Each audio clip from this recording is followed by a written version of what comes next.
All right, welcome everybody. Good morning, good afternoon, and good evening. Welcome to the 2024 Analysis Working Group Symposium. The theme of this year's symposium is Bridging Space Biology and Advanced Technologies. And for this event today, you will hear from 13 speakers from our Analysis Working Group community. This event will be separated into two sessions, the first session being 20-minute science talks and the second session being 10-minute science talks. So before we get into the event, I just wanted to give a big shout out to Blue Marble Space for providing the Zoom platform as well as sponsoring this event, and for Marco Bolt from KBR for his stellar support of this event. As you're listening to these really amazing presentations, if you are inspired to join the analysis working groups and want to contribute, then I highly encourage you to fill out the request to join the analysis working group form. You can access this form through the QR code on the left-hand side here, and Marco will also add the link in the chat. Now, in case you decide to join at a later point in the event, don't worry. We will continue to add this link in the chat throughout the event, so you can join whenever you feel inspired from any of the presentations. I just want to make a quick note about questions. So we will have a question and answer or Q&A after the speakers, and we'll be using Conference.io to capture questions from the public. So for those that have not used Conference.io, you will first click on this plus sign, then you're going to type in your question and press enter. And then once the question is public, anybody can use the caret to upvote questions that they like. Now, while I will do my best to ask as many questions as possible in the allotted time, I will prioritize questions based on the number of upvotes. So just really quickly, I will not be monitoring the Zoom chat for questions. Please add them to Conference.io. And you can access Conference.io through this QR code on the left-hand side. And Marco will also add the link in the chat. And so with that, I would like to hand the reins over to Sylvain Coste, who is the Open Science for Life in Space project manager and co-lead of the Radiation Biophysics Lab and Artificial Intelligence for Life in Space. So with that, Sylvain, I'll hand it over to you. Thank you, Lavorka. And is my sounds good enough? Yeah? Yes. Okay. Can I have the next slide, please?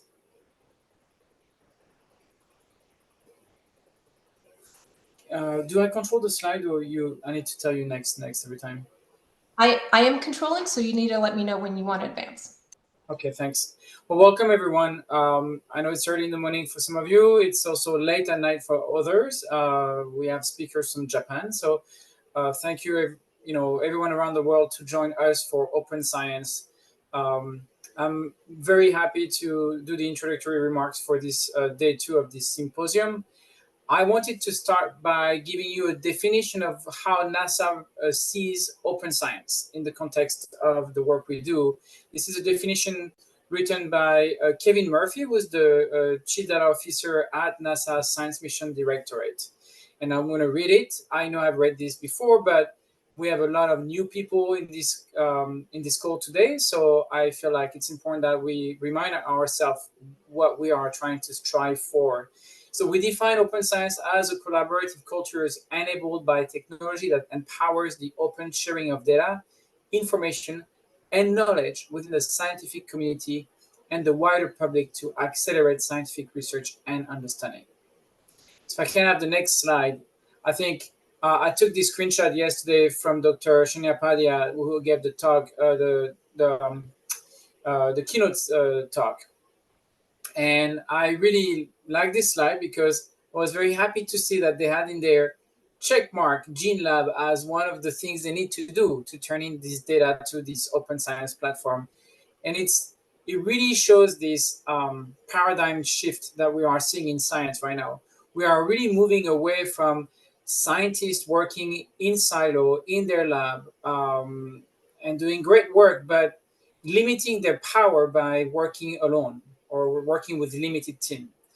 Uh, what we're trying to achieve with OSDR is really a different approach, and with NASA Open Science and the mandate from the White House, which I'm going to talk a bit about, is that the goal is that there's so much more power when we work together. And so I think this really illustrates this need to work together, as those talk we heard yesterday. So it was really inspiring. If I can have the next slide.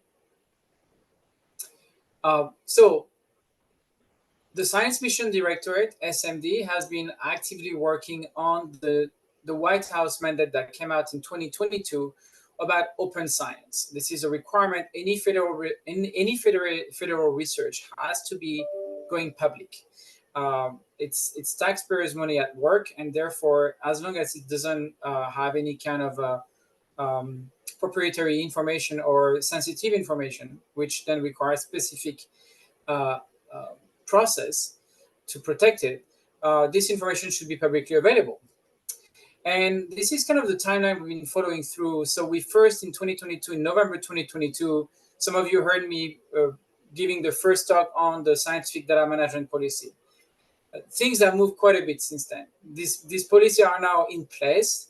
And actually, if you look at the RFA on NASA, on the ROSI score from SMD, there is now a lot of the rules that we have put in place are there. So any new investigators are expected to turn in their data to GeneLab and ALSDA, OSDR.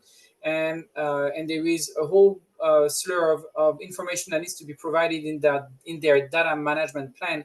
And we're still drafting these documents with your feedback to try to make it as efficient for you, and also but making sure we are collecting the information. Too many times investigators do their amazing work, and unfortunately they publish their paper and they think that's the end of it.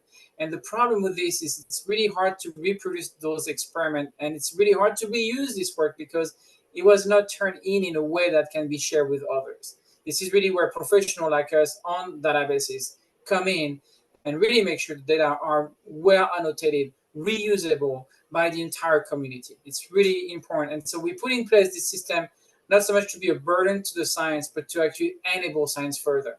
If I can have another click. One thing we've done recently that's really exciting, I think, is and I know it's a small detail that most people probably missed, but in the past, all the data that we had on the cloud, on the Amazon cloud, was on a NASA cloud AWS system, which means that the only way you could access it was through our front portal. That is not true anymore.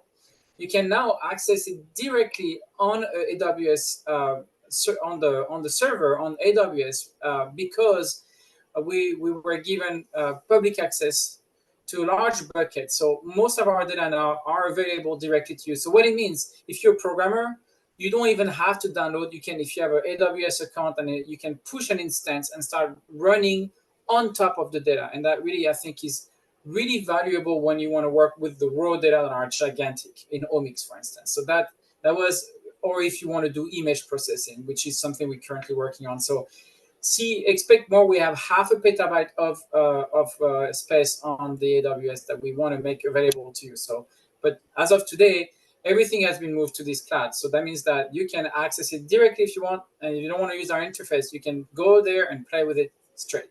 Okay, next, please.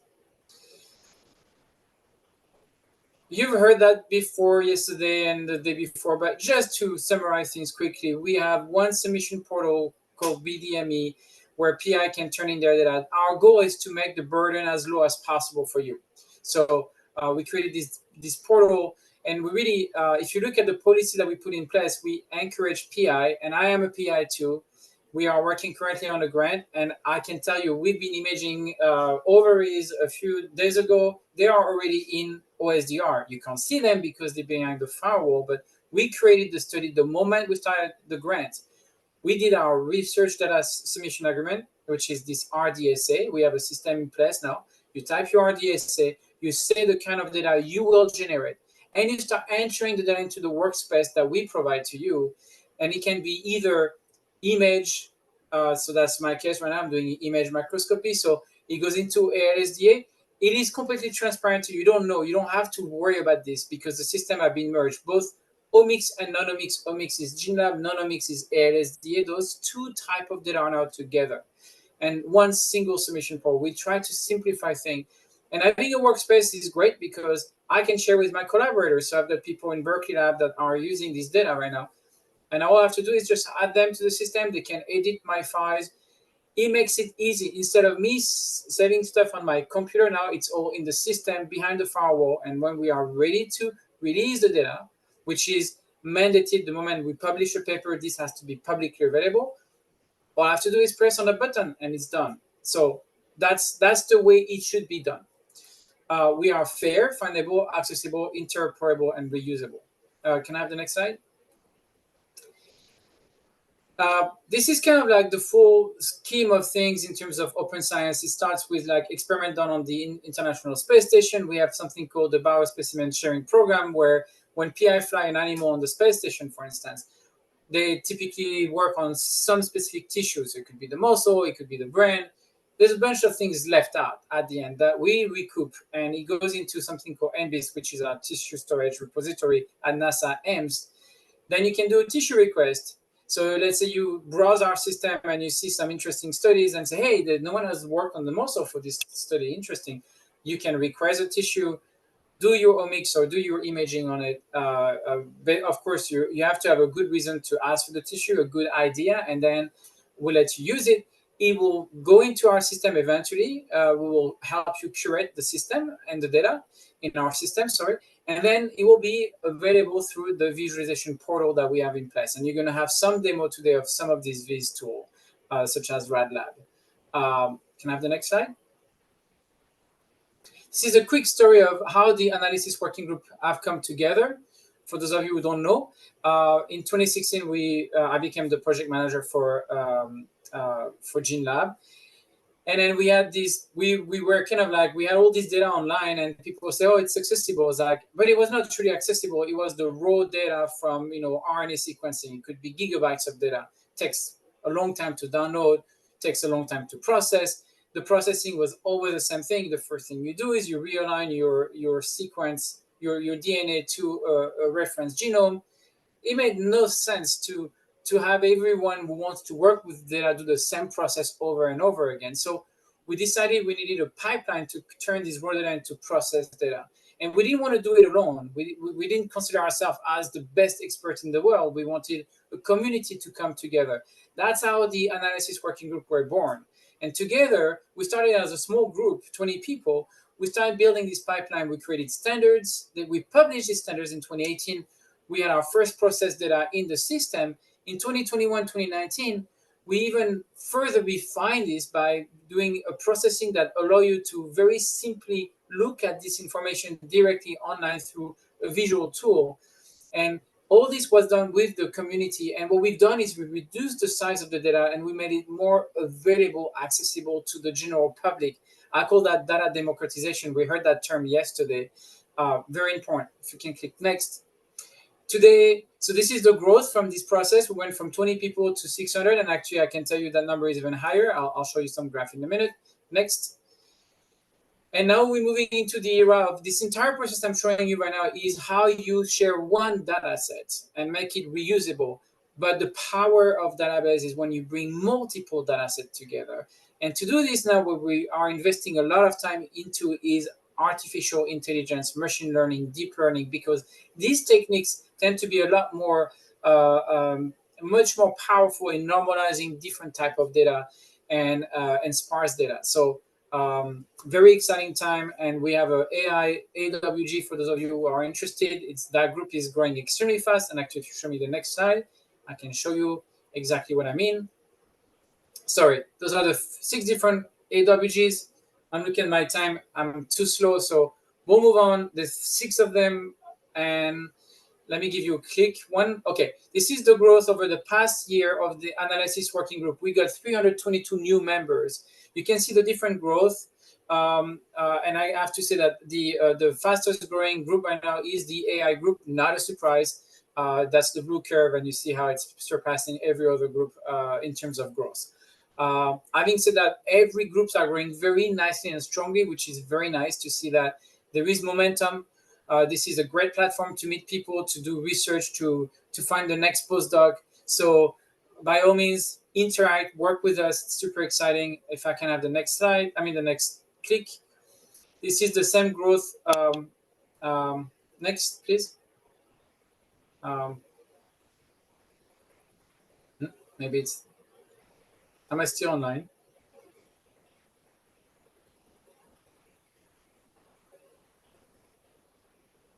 Lavorka? Okay, Chris says yes. I think I lost Lavorka then, and I can't control my slide. Okay, technical problem. Let's see. Let me check the chat. Maybe I'm talking to myself right now. We still hear you. Okay, thank you. I don't control the slide, so we need Lavorka or someone to move my slide.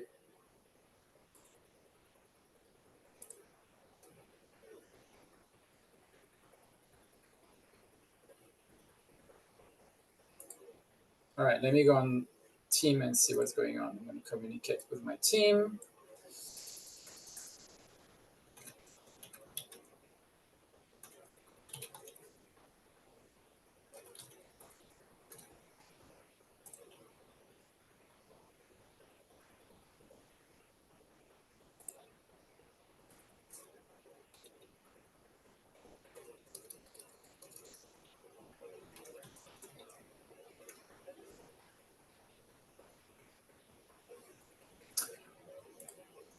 Okay, we're going to change plan. I don't know what's going on, so I'm going to share my screen instead and share my own slides.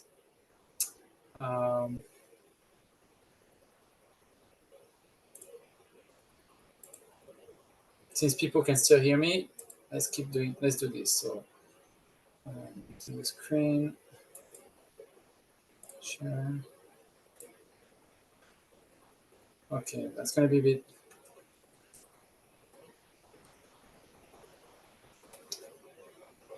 Okay, so this is the growth in terms of quarters, and I like to show this graph. This is the return on investment, and basically, what you see here, the blue bars are the number of papers published over the years attached to dataset in OSDR. So we have a nice growth. But what's really interesting, those red bars, those are a manuscript that came out by doing meta-analysis or bringing together different data sets. And if you do the ratio of the red over the blue, we have something called the return on investment, the green curve, which is basically giving you a 67% return on investment. That means that for every manuscript that were published by a PI giving their data, another 67% of that came release another paper that was derived from these different studies. So it is really a great way to show the impact of these databases. And so we like to show this. Another way to show this kind of impact is through the all the publication we've done together since 2018. There is that big Cell package that came out in 2020 that you've probably all seen. There were something like 29 scientific papers published in Cell Press that year. We're very proud of that. It was a great work where we actually heard a lot yesterday about mitochondria. This is really where this whole mitochondria response was discussed.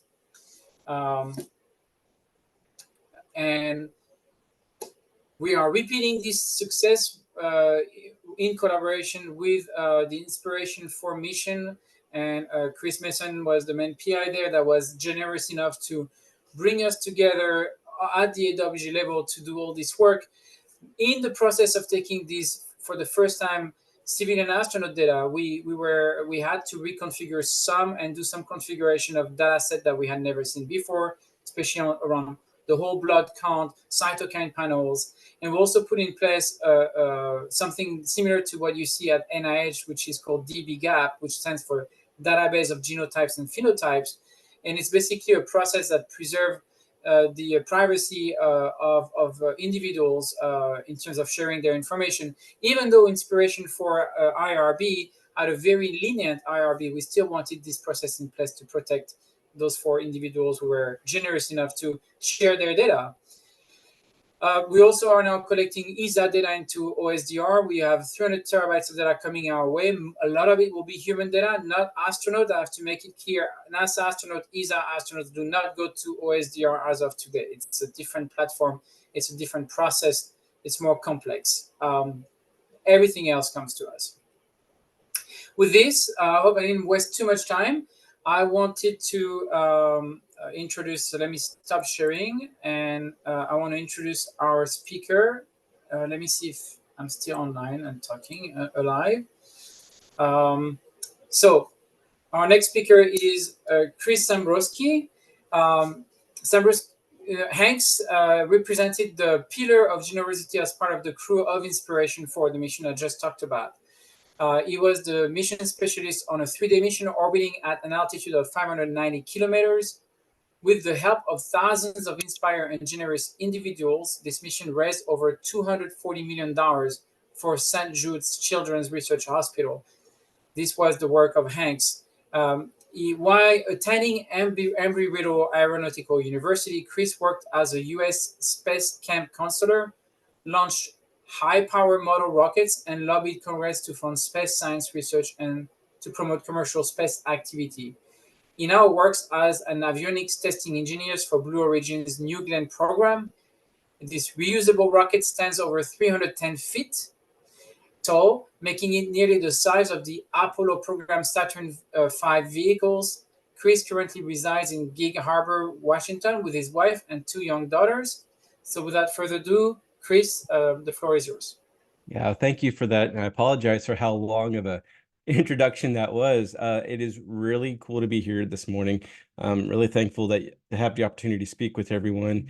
I am also humbled to know that you guys are absolutely the consumers and the drivers behind all the data and experiments that that happen on Inspiration 4 and the ones that are going to be happening in the future. So I apologize ahead of time. There are some slides I have that might step on some toes of some presentations to come later. But hopefully I get to give you a chance to understand what it's like to be on the test subject side, and explain a little bit about what this future of this new commercial world of space travel and exploration can be like, and what I see it as we go forward. I'm really excited to kind of talk to you as well about what my journey is to get involved in space and what it's like to go when it's not necessarily your plan. But let me go ahead and get started with the slides. My wife always tells me just show pictures of the launch, show pictures of Earth. All right, so let's talk less. So let's let's talk less, and I'll share more. Let's see. Cool. We got all that and that, and okay. And hopefully you all can see my screen. And yes, awesome. we can see it. Fantastic. So once again, I'm Chris, and being a part of the first civilian mission to orbit was something that just was absolutely phenomenal. And I very thankful for the opportunity, something that I take with a heavy sense of responsibility to make sure I share that story and give it forward to the next people that will be taking up the reins, because we might have been the first all-civilian crew to orbit the Earth. We're not going to be the last. And that was part of our mission, to make sure that we were not going to be the last, that we didn't mess it up for everybody else to follow, because we have a lot of dreams and expectations placed on not just ourselves and the crew that we had, but there were a lot of people looking at this mission, more than I realized in the moment. But looking back, I remember how involved I always felt, or how connected I felt with any time somebody was riding on top of a rocket and wanted to be close and wish them well, and realizing there were a lot of the same people out there wishing us well, which is why we were able to raise so much money for St. Jude Children's Research Hospital.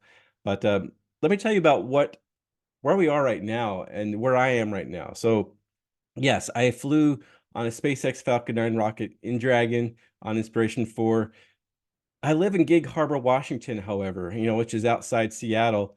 and I have this incredible opportunity to follow my passion and to continue to work in space. And so coming back from orbit, I now work at this little, rocket company, called Blue Origin, and I'm really excited to be there. I mean, when you're in space, and you all probably agree, and this is the right crowd to say this, the best people work in space, right? Whether it's in rockets or in medicine or experimenting or in vehicles, or even the people that are on the factory floor constructing the vehicles themselves. I'm finding that the best and most passionate people are the ones that are involved in the space industry. And being a part of Blue Origin is just another chance for me to confirm that. And we're doing all this because it is for the benefit of Earth. When we went to space with Inspiration 4, the mission was about St. Jude, and I'll come back to that again. And I apologize if it feels like a little bit of a commercial for Blue Origin. I just absolutely, truly do believe in this mission, that we're going to be seeing millions of people living and working in space for the benefit of Earth.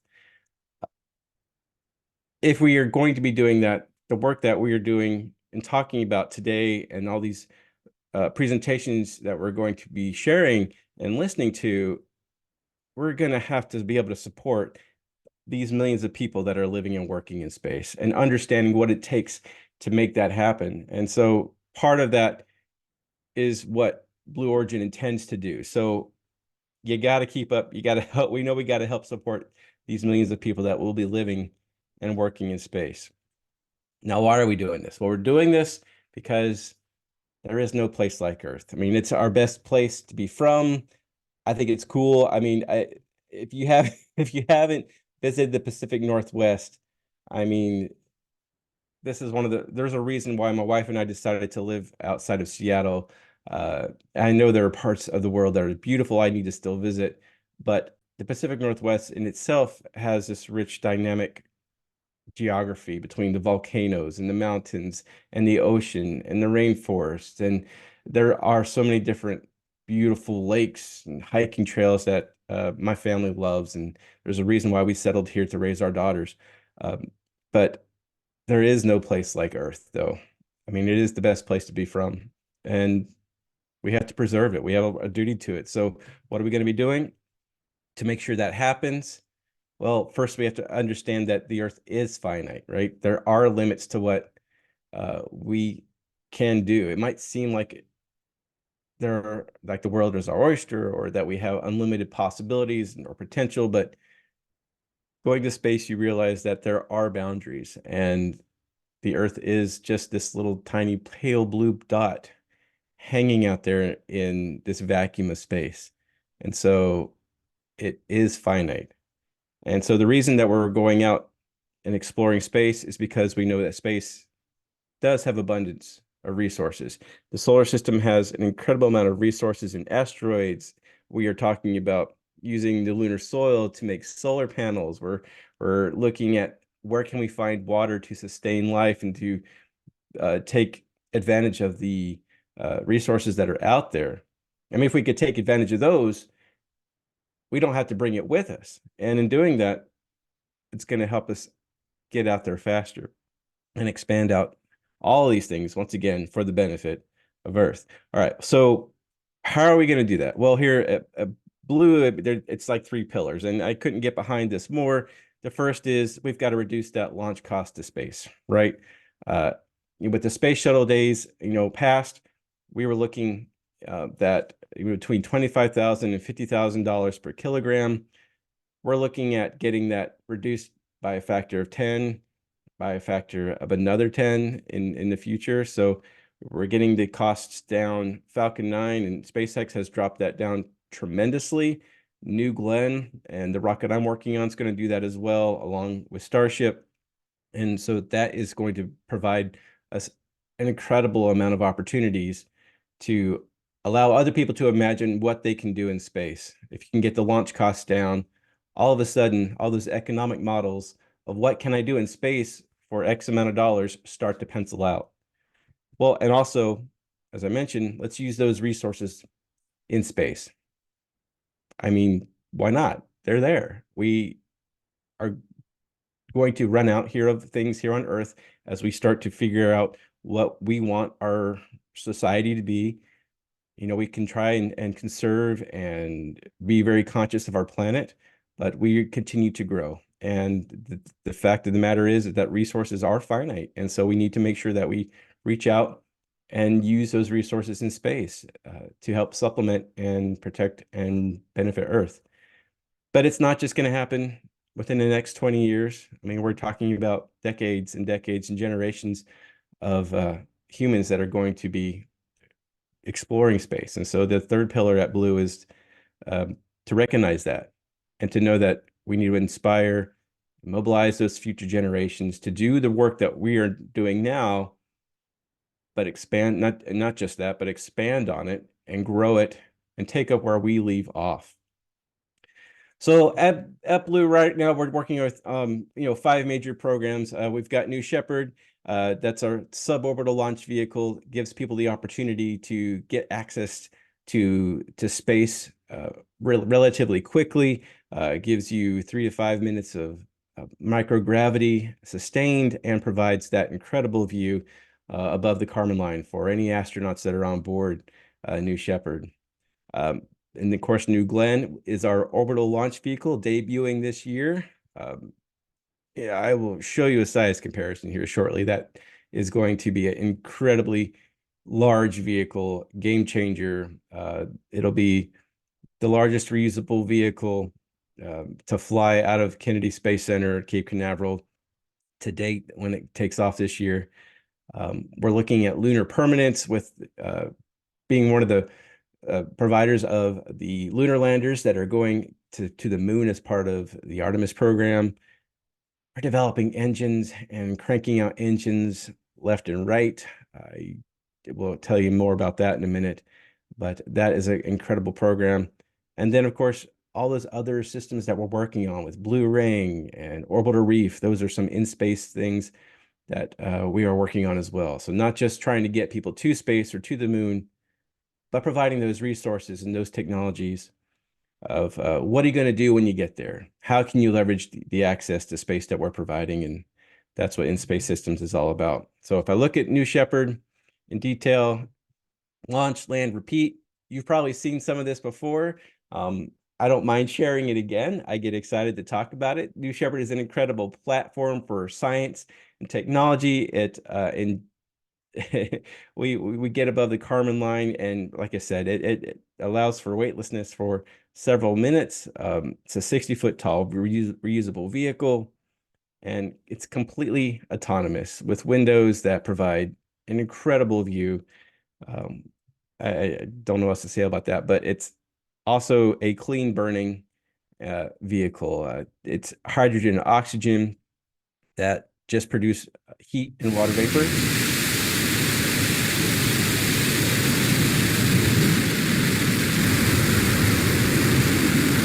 Since July 20th of 2021, Origin has launched at least 30, well, gosh, we've flown 31 people to space and back. There are several more missions coming up soon. Next several weeks, I know we're going to be flying humans again. We've flown 9% of all women who've flown in space to date so far. Oh, Jesus. Including Audrey Powers, William Shatner, Chris Boshausen. Description. This is them experiencing their flight. Weightlessness. This is nuts! Oh, a lot of excitement. God. It's very emotional. You allow yourself to experience it that way. Wow. Oh, I'm telling you. Holy hell. Oh, my goodness. I just kind of crack up listening to their reaction as well.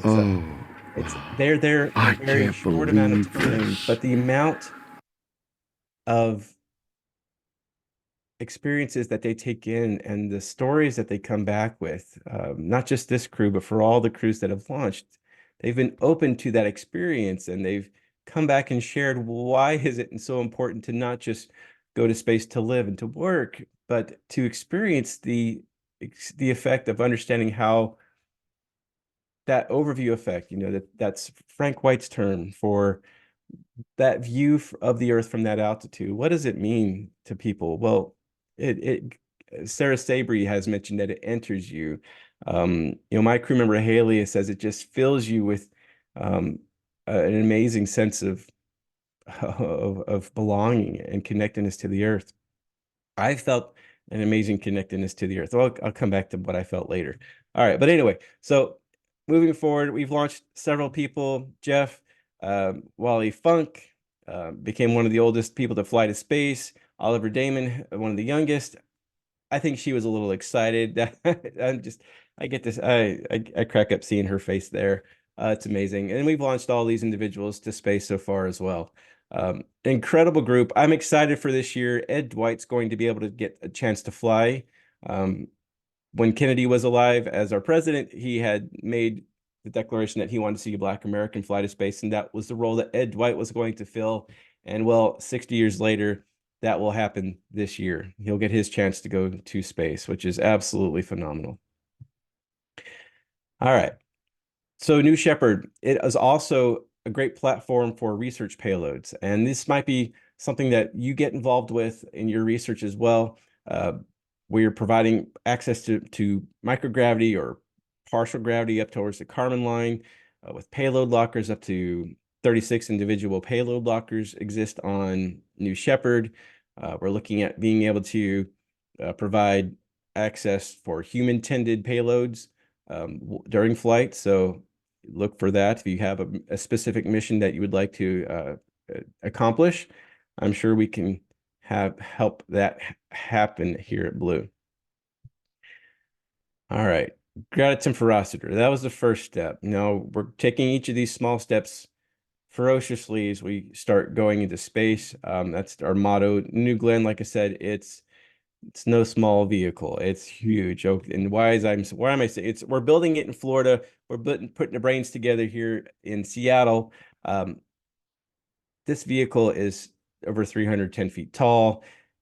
The essentially New Shepard that we just saw launch could fit inside the payload fairing completely of New Glenn. I can't stress how incredibly huge this vehicle is. Similar flight pattern or flight profile with the booster landing on a barge out in the ocean, while the second stage takes the payload off to orbit, off into space. Or in this case, our first flight with NASA's Escapade program is going straight to Mars, taking off from Launch Complex 36, which you see here. That launch tower is about as tall as a Space Needle, just under 600 feet tall. And so it's incredible. Okay, it's empty. That's been an issue for a while, right? So this couple months ago, we have stood up our hardware. The vehicle is sitting there ready to go. We're getting some testing done. I'm really excited about it because I'm working on hardware that is inside that vehicle. I'm so excited to see it fly. All right. Okay. Anyway, I'm geeking out. All right. Rocket engines. Yep. Critical path to get to space. You can't get there without having something pushing you up. And so, we've got these incredible engines that are being built in supporting ULA's Vulcan rocket and supporting New Glenn as well as New Shepard. The BE-3 and BE-3Us are the smaller hydrogen-oxygen powered rocket engines, with the BE-4 engine being a methyl ox engine that is powering the first stage of both Vulcan and New Glenn. And let's see, you can get a sense of the throttling power and incredible sense of thrust that comes from these BE-4s.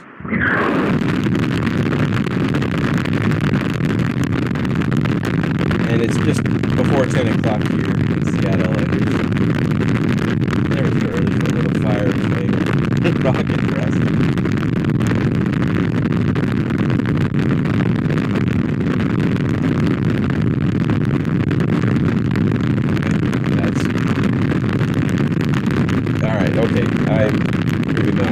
That was amazing. Okay, so Blue Moon, we're going back to the moon for a sustained lunar permanence, developing the hardware in Florida as well as engineering and hardware here in Seattle.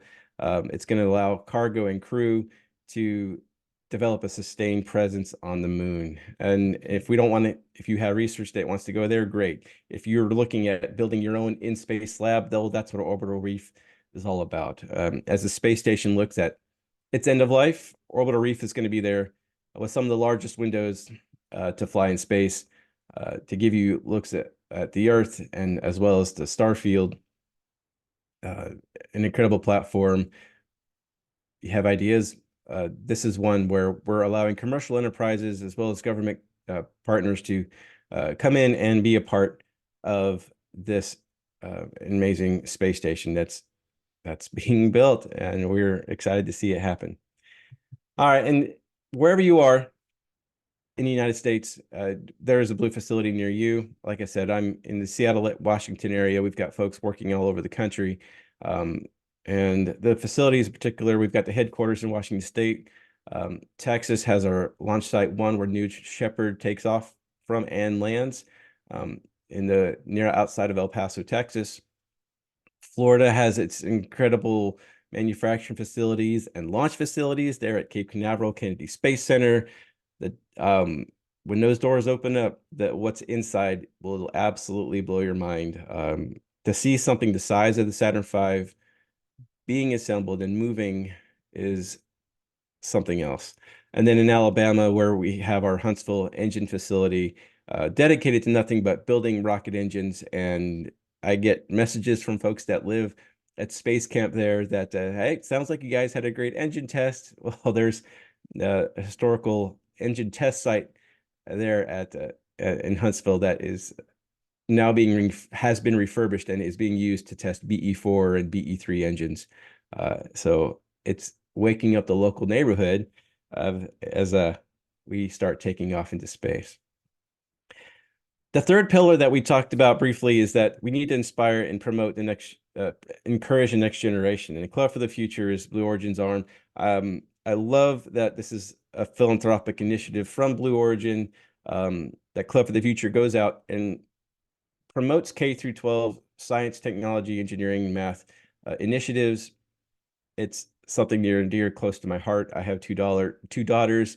One I can totally see working in mission control, and then the kindergartner, she's going to be a stowaway someday, and we'll find out that she went to space when she comes back. Anyway, she's a Spitfire. I love that. All right, but if you want to get involved, do so. I mean, we're inviting folks to not only send your own art to space. You can send digital art if you don't want to send a postcard of itself. But we are flying postcards to space, so you can have your own art flown to and from space and have it marked flowing in space that your art has crossed the Kármán line. And it's a point of inspiration, right? Because it's not just the engineers, it's not just the scientists that are going to space. We're taking millions of people to space, and that includes artists, poets, people that aren't necessarily the ones that have gone to space before.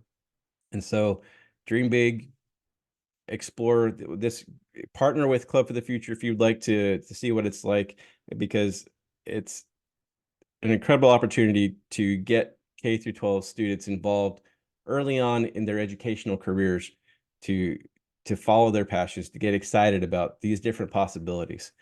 And shameless plug, we're hiring. So, hey, keep an eye out for any roles that might interest you. And like I said, we're hiring for all over the country in different particular roles. So sorry for the sales pitch, but that's where we are now. And that's where I'm coming from. But why am I so passionate about Blue, and why am I so passionate about sending millions of people to space? Well, it does go back to a little Super Bowl commercial that aired in 2021.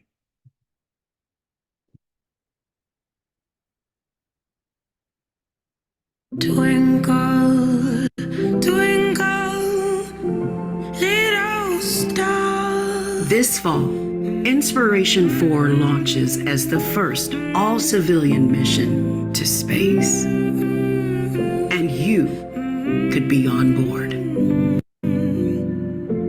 Up above the world so. Visit inspiration4.com for your chance to go to space. Right. So if you had your chance to go to space by going to inspiration4.com, why not? So I did. And I found out that I could support St. Jude Children's Research Hospital and by donating to the website. And I thought I might get a cool patch out of it, and that would be it. But a little bit more than that happened. I mean, my background was that I had always been involved with high power rocketry. Here I am. Yes, all four of those things, including orange road cone, hazard cone, is a rocket. I'm in my space camp flight suit here back in college. I loved rockets. I built them with my dad when I was little, and if I look back in my career, it's followed rockets the whole way. Not always intentionally, but that's what's happened. I was fortunate enough to be able to work at Space Camp and Camp KSC at Kennedy Space Center, and take kids through simulated space shuttle missions and talk to them about what science and technology looks like with space as the focus. And we ran them through simulated space shuttle missions with their highly sophisticated 1900s technology, which you see here in our Space Camp Mission Control there. That was at Kennedy Space Center when Space Camp was there. And had the opportunity to put them through various activities where they really understood what it was like to become, put through to know a little bit about the American human space flight history and to be a part of it themselves. Well, as my time in college wrapped up and I was looking at professional careers, I knew I wanted to stay close to aerospace and space, and that's why I joined the Air Force. It's always been a passion of mine to be a part of something that was flying. Here I am coming back from my deployment in Iraq. I worked on ICBMs in the missile fields of Montana outside of Malmstrom Air Force Base in Great Falls, and volunteered for deployment. And that's where we are coming back from. Met my wife in Great Falls she was born and raised in Montana. And we decided that we wanted to live close to the water. I wanted to be close to the mountains. So we moved out and got married out in Western Washington State, which is where we are now. And next thing you know, after that Super Bowl commercial aired, a month went by and I get a strange phone call one day saying, "Hey, Chris, your friend has won a seat but can't take it, so he's giving it to you. You're going to go to space and I'm going to pick you up in 3 days and you're going to meet the crew of Inspiration 4 and you're going to fly to space." So that happened. That was something I had not expected. Who expects that to happen? You enter a contest, a sweepstakes, and next thing you know, you're flying to space. And here you see Jared Isaacman on the far left. This is the commander of the flight. He's getting ready to fly again on the Polaris Dawn mission that's going to conduct the first commercial spacewalk here in less than 2 months. And then we have Dr. Sian Proctor, who is a geoscientist, an artist, a poet, and won her seat showing her entrepreneurial spirit through her art and poetry, and which is absolutely fantastic. Haley Arsenault, childhood cancer survivor. She works at St. Jude Children's Research Hospital as a physician assistant, and it's the same hospital that saved her life when she was 10 and 11 years old. She represented St. Jude on this mission. And then I like to say I'm the wild card, the one that no one really had a chance to interview or inspect, except all of a sudden my name shows up and here I am. And lucky for them, I liked space and we got along really well. But this meeting started 6 months of intense training, testing, medical screenings, and training. In fact, the very first training we did was the day after we announced, we went up to Philadelphia and hopped in the centrifuge to understand what it's like to experience up to 6 Gs. And I could tell you it was a lot of fun. I loved it. I got sick. That's okay. That's part of it. And that was fine. I decided for some reason to look off to the side when they told me not to. And so that's what happened. But centrifuge training was one of those first events that we did that I think instilled a sense of confidence that, yes, maybe you aren't part of the Mercury astronauts or the Apollo astronauts or the Gemini astronauts of days gone by, but you can do well and experience G's and do just fine. And that was what I took away from that. And I was really excited after completing that training. But we had to come together and form a crew. And so we suffered a little bit and climbed Mount Rainier here in Washington State. I think somebody commented saying the mountain is out today. And it's actually, we have a beautiful sunny sky out here in Seattle today. So yeah, we climbed to the top of Mount Rainier when the mountain was not out. It was socked in clouds. And you can kind of see that we were hiking through a cloud bank the entire time. And we hiked for 9 hours, which is incredible considering most people train for 6 weeks or 6 months. We were given about 5 weeks notice that this was going to happen. Haley has a prosthetic a bone in her leg. She did the hike just fine. We trained as hard as we could for those short weeks, but what we learned is that we were okay being uncomfortable, and that there were going to be times where it was going to be hard, it was going to suck, but the next day the rewards paid themselves. We had beautiful blue skies. We were able to check out some glacial crevasses. It was gorgeous and one of my most proudest moments of this whole mission. And it turns out I learned a lot from that mission, climbing the mountain, because it turns out going to space is a lot like climbing a mountain. And so here we are, happy because we knew that we were staying mentally tough and supporting one another through that mission. Hyperbaric chamber training, hypoxia, hypercapnia, understand what that's like, because that's something that you want to understand and have that self-awareness when you're experiencing low cabin pressure, or low O2 levels or high CO2 levels. So thanks to Duke University and the team there to helping us understand that. Flew in some fighter jets to be put in very dynamic environments and to see how we would operate, making sure all of us were mentally tough and not freak out. And we even had a 30-hour-long simulation inside of Dragon there at the Hawthorne training facility at SpaceX. And this is actually a shot at Kennedy Space Center in the Dragon lair, I think they call it, Dragon Land. It's where they're retrofitting and repairing and maintaining Dragon, this case, resilience, to get it ready for flight. It had just come back from the space station after Crew 1 had taken it to the station with Victor Glover as their pilot. Victor Glover, as you probably all know, is set to go to space again on the Artemis 2 mission. Fantastic, exciting, love that guy. And along with the other 3 members of his crew there. What you don't see in this picture are the dozens of technicians and workers that are working on this project, trying to make sure that it's going to be safe and keep us healthy on our 3-day mission to orbit. Well, throughout all that training, they developed the spacesuits for us. There's something very particularly special when you see your own name on your sleeve of a spacesuit that's going to keep you safe when you go to space. Very fortunate that my spacesuit now resides at Space Camp in Huntsville, Alabama, to inspire the next generation of explorers and for all the folks that come and visit the Space and Rocket Center there.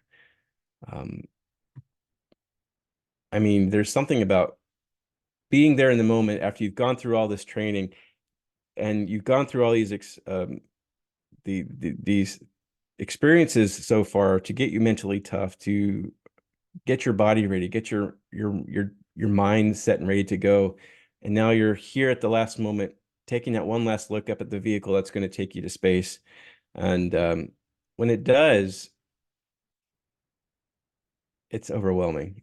I don't know how else to describe it except just that when I was watching myself in this video, I don't know if it's going to play or not, but watching the 4 of us launch into space, comparing that to any other crews that launched to the space station, there was a different feeling behind it. We were really excited, as I'm sure everybody is, but we weren't representing our country. We weren't representing a government program. And what we were representing were each other and ourselves. We were taking more humanity with us and more of our more of what makes each of us unique up to space with us. And you can kind of see that in our faces. I know there were times where I was just had this big grin on my face sitting on the launch pad, just smiling from ear to ear. And all of us are smiling during the launch, and we're cracking jokes, laughing, literally laughing during the flight, because we're just so excited that we've made it through all these trainings and we're going to experience space, which is a dream none of us really ever had or knew that we could achieve. Some of us had tried, Cyan had tried to be a part of the NASA Astronaut Corps back in 2009, and made it all the way through to that last yes or no question, and unfortunately didn't make the cut, but she found her way to space through commercial space. And that's how we're finding the future is going to be. It's not just going to be government astronauts, it's going to be all of us finding our path to space, and whatever that looks like. And obviously for me, eating nachos and hot wings sitting on the couch and watching a Super Bowl commercial was not a way I thought you could go to space, but who knew? It's part of the plan now. I can't say I'm going to recommend that as a surefire way to anyone to say this is how you're going to go to space, but it's an opportunity. And what did we do once we got to space? There's some incredible things here as well. I mean, we took off and had these incredible shots just after sunset of the plume, and the sun just caught the smoke at just right at the right time. But we did get to an altitude higher than the space station, and higher than where the Hubble Space Telescope is, and it gave us a new perspective of the Earth than what we've seen for a long time. And that unique path allowed us to see the edges of Antarctica, and allowed us to see the Earth in a new way. We were very fortunate to have this cupola bubble, our window on the Earth. And this is us opening it for the first time, which I really hope this plays. Telling my computer, I really hope you play this, computer. Let's see, will it do it? Play it. There we go. And so we knew this was going to be a big moment. This was the largest continuous window flown in space to date. The closest you could get to experiencing the Earth like a spacewalk without needing to wear a suit. A little music for dramatic effect. And so you can see we're all working together. I'm moving the hatch out of the way. It has dampeners on it so that it doesn't move too quickly, injure anyone. Haley's pulling out these covers to protect these orange seals that are covered in grease so that when we establish a seal when it closes. Holy shit. Whoa. Oh my gosh.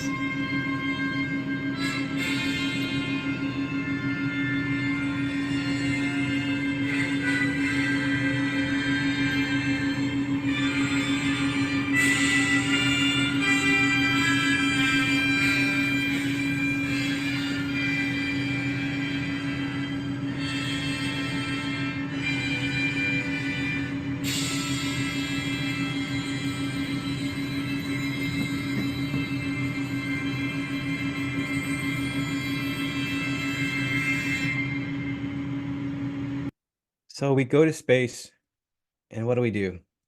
We look back at the Earth. That's pretty profound. I felt that separation, that distance between us and the Earth, but all I wanted to do, all I wanted to do was look back and take pictures of it, because I never felt closer to the Earth than I did at those moments of looking back and experiencing that view. I mean, here we got to see Australia, in a whole new way. The dynamic colors you get to experience from that altitude is just otherworldly. And I wanted to take full advantage of it and took as many pictures as I could. It's hard to capture what that feeling is like without actually being there. but you get to see all the different cloud formations, the light reflecting off the surface of the earth. Right. And you get to experience 16 sunrises and 16 sunsets. You see the shadows lengthen. You see the different formations of the clouds. You see the entire horizon of the earth. I spent a lot of time in the cupola because it was the best view off planet. It really was. And I stumble sometimes trying to explain it, but you start to see that thin blue line. That is that atmospheric layer that separates us from the vacuum of space, that defines what is inhabitable, where life can live, and where nothingness exists, essentially. We know there's more than just nothingness out there, but for everyone else that we knew and loved lived below that thin blue line. And on the night side of the earth, it would be a thin green line that hovered just above the surface of the earth that really identified where that boundary was. All right, I've been given my notes. All right. Yeah, so just flying over the earth in a way that's just absolutely incredible. Like I said, those 16 sunrises and sunsets, seeing lightning from the tops of clouds, realizing the earth is incredibly dynamic and alive. It's something that I enjoy sharing with everyone as much as I possibly can, because these views are worth it. And being able to see this earth as this blue ball just floating in the darkness of space, being able to see the entire horizon is just absolutely incredible. Now, why are we doing this? Well, we're doing this, one, because we're trying to inspire the next generation. We're doing this to take everyone with us as we possibly could to experience what it's like to take more humans into space. And yeah, we had a little fun. You know, if I get to see the whole horizon of the earth, I'm gonna check it out. We had a little fun, you know, trying to catch M&Ms in space. You start off and chuck these little hard rocks around the capsule pretty hard initially until you realize, oh, I can just gently have them float in a single direction. Thankfully, no one hurt a tooth. We took some fun things up with this. I took some things up for my family, special dog tags. It wasn't all fun in games, though. Like I said, there was a mission behind this. I keep talking and showing the fun because it is exhilarating. It is fun. The four of us together showing our humanity, and you know, Dr. Proctor did her art. We got a chance to talk to the St. Jude kids with Haley. I had a chance to play the ukulele. And you know, 3 days later, we splashed down in the Atlantic Ocean. And our beautiful white capsule that had been retrofitted is now a toasty marshmallow, but we couldn't be happier for the experience. But we did this because St. Jude needed a new facility, and being able to raise $240 million for the hospital was a phenomenal experience. But what else did we do? It wasn't just that. We did science on orbit. And I know, Dr. Kim, I believe you're going to be talking here shortly about some other things that from the science that you saw on the stuff, the science that continues to this day, using information from our mission. You know, we took that very seriously as well, and being part of that is phenomenal to me. Knowing that we could use, you know, the Apple Watch and the butterfly ultrasound devices. This is just part of the science that we did. We did a lot of blood draws as well, and swabbing of the capsule and our skin cells. So but through this, we were able to identify what works, what didn't work, what needs additional training, especially if it is a new crew that has maybe not worked together for years. And so in this case, we learned that there were certain things that with the ultrasound device that you can pick up pretty quickly and easily and really inform the surgeons on the ground as to what's going on. That we learned that there's some things that take additional training with this particular device, especially when you're trying to investigate the eye. That was surprisingly trickier than we expected. But yeah, talking about the human side of things. Yeah, we absolutely, besides just scrubbing our teeth and taking care of ourselves, we are swabbing all these different parts to understand what these microbiomes are doing in space and on ourselves. There's a lot of interesting results that come from this. And, I appreciate Dr. Chris Mason for his input and providing some of these slides for me to share today. But it was neat to see that we could be successful in providing that additional data that's going to help future crews fly to space. And so providing these swabs of these microbiomes, we learned that, okay, yes, over time, they tended to show that they merged, which is kind of expected when you're in a small contained area for a sustained period of time. So even after the flight, it looks like our microbiomes kind of still converged a little bit. I don't know if if you can see my camera at all, they decided to give me the most Martian award from the from the lab, because I had the most unidentified microbiomes, maybe because I had a beagle and a hamster at home, who knows. So that was kind of fun to learn, but all those biomes and microbes decided to not stay put. They moved around, as you can see here between us four crew members. I love that we could understand more about how some of these microbes were very susceptible to effects of macrogravity, including these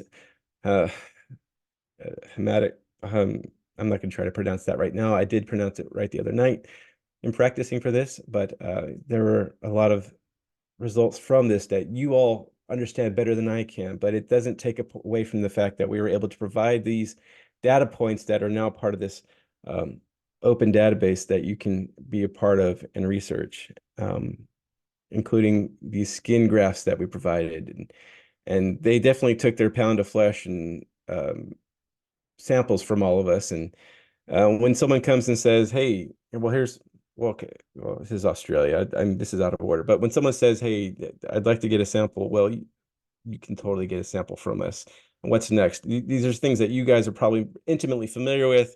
The NASA twin study. It continues, with the Kelly brothers. There are future studies planned for additional twins. Polaris Dawn is launching, I said, this next 2 months to do some of this research and do some more in depth, as they will be in space longer. Additional. Hey, Chris. Yes, Sorry. ma'am. Oh, my time is up. So let me Your just time run is through up, all yeah. these really quick and just get through it. This is what you're familiar with here. We are part of this database. And if you need a piece of me, I think you can request a literal piece of me through some of these databases, whether it's just the data or the actual sample. And knowing that our data is now part of a larger database and we were able to provide expanded resources for that, shows that these commercial missions are very valuable in that way. So thank you for your time. I appreciate your chance to be here. And if we have time for questions, I'm happy to answer anything you've got. All right, we are out of time, but we'll do one question here. How do you feel about your biological data from Inspiration 4 shared with the world? Follow-up question. There's 2 more follow-up questions. Are you worried it may be used in a negative way? And are you following the big release of data on OSDR coming up soon? So there was a lot of that concern. And when we were thinking about what is it like to share our data, I'm not concerned with it at all. I think there are more benefits to that than downsides. There's no reason why this data shouldn't be shared. And yeah, I think it's important. Gosh, and then the follow-up questions to that, I mean, I don't think it's gonna be used for evil. And if it is, I'm not sure how that would play out. But I think it's gonna have more good than bad associated with it, because we are not just going to space for 3 days on this mission. There are 5-day missions, there are month-long missions that are coming, and these are all steps that are gonna form a sustained presence in space And if we are able to support and understand what those are, what those barriers are, what the challenges are, we're going to be able to sustain life out in space more successfully and be able to mitigate issues that we know are most likely to occur. Awesome. Well, thank you so much, Chris. Really appreciate your time. Amazing imagery. Thank you. Some of my favorite parts is to share the pictures. Yeah. Well, thank you for having me. I really appreciate it. All right. So our next speaker, so we're going to move to the 20-minute science talks now. Our next speaker is Masafumi Muratani from University of Tsukuba. If you wouldn't mind coming on, turning on your audio and video and presenting, that would be great. Yeah, can you hear me? We sure can. Okay, thank you very much. Thank you very much for giving me the opportunity to present today. So our new JAXA human research project is just selected in last December, but it's already in a critical timing to determine the scope. So I like to share the kind of like a study plan to welcome any input feedback about this project. And so, okay, so let me start introduce myself briefly. So my name is Fumi, and I'm working in Tsukuba, which is a JAXA headquarters is located here too. And I'm working on the laboratory automation and helping several JAXA mouse flight experiment and other experiment, and also recently doing the human research. Okay, so the title is Filling a Gap, Application of the Astronaut IPS Cells Derived Model for Development of Personalized Countermeasures. And this is a proposal just submitted last year and selected. And here is the outline. I like to start with some background. And I mentioned about the gap in the title, but this is actually the human omics data in space. Then I like to explain some of like very brief summary of the results from the JAXA liquid biopsy study and application of IPS-derived models and the JAXA astronaut digital twins study plan and current status of the study plan development. So this is the human exploration picture, and from the Earth to Moon to the Mars. This is going to be a very long way, and to go further and longer this duration of the space flight, it's going to be even more important to do a life science research to support the health in space. And there are many what we know already in a low Earth orbit, the experience is essentially the basic body function is working, but there are health risks. So the many animals, early development of the frogs and newts are working okay. We already know at least for about 1 year stay in space is also doable. However, we already start to see many health risks. And particularly the vestibular system is also important for the microgravity or altered gravity. So this area of the research is important. And the JAXA and other space agencies are performing many experiments in ISS. This is a brief kind of timeline of the JAXA portfolio, starting from worm, zebrafish, mouse. This is the artificial gravity chamber. Here, to create the rotation to create the artificial gravity in microgravity environment. This is an excellent control environment to evaluate the impact of the microgravity. And of course, the human cell, human research going on. And in GeneLab, and also the many scientists working on for integration of the omics datasets and also non-omics datasets from the space experiments. In our size, JAXA study, human study is going on since 2014 planning.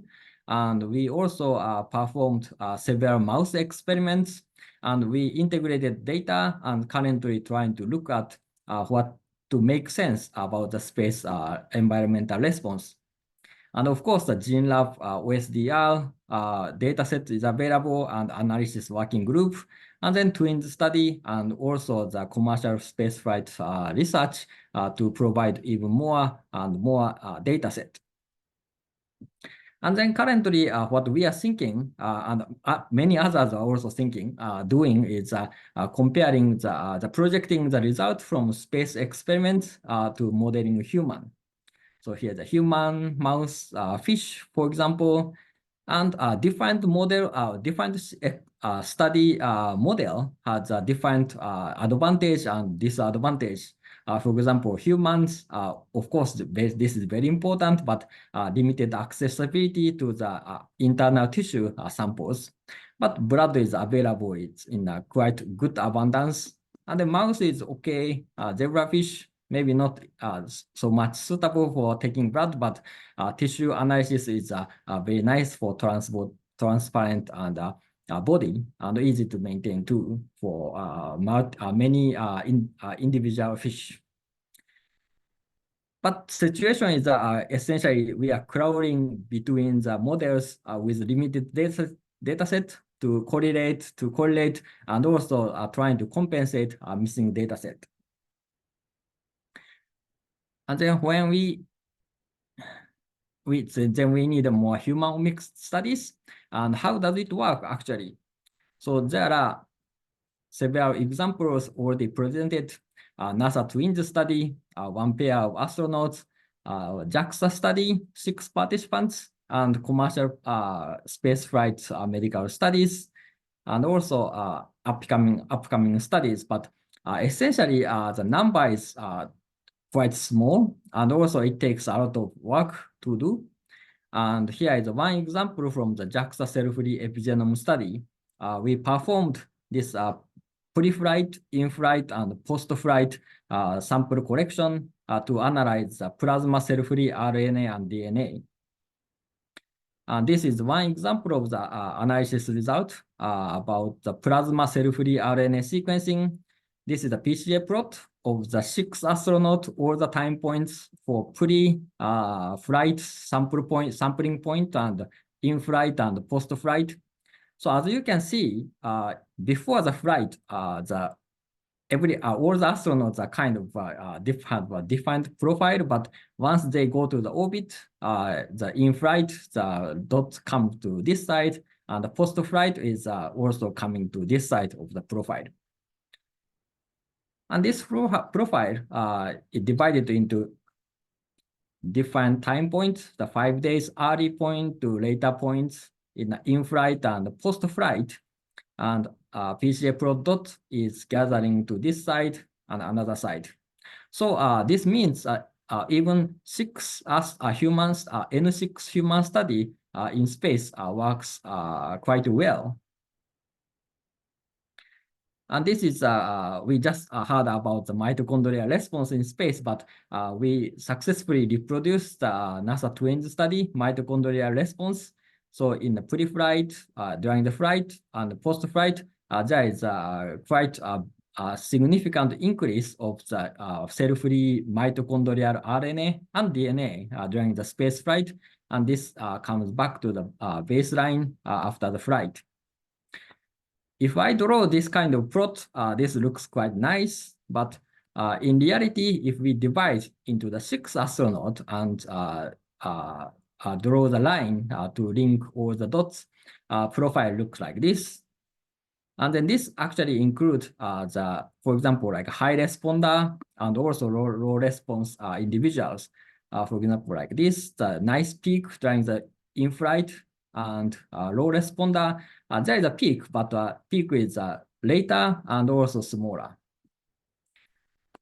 So essentially, overall tendency was similar among the participants, but magnitude of response was different among the astronauts.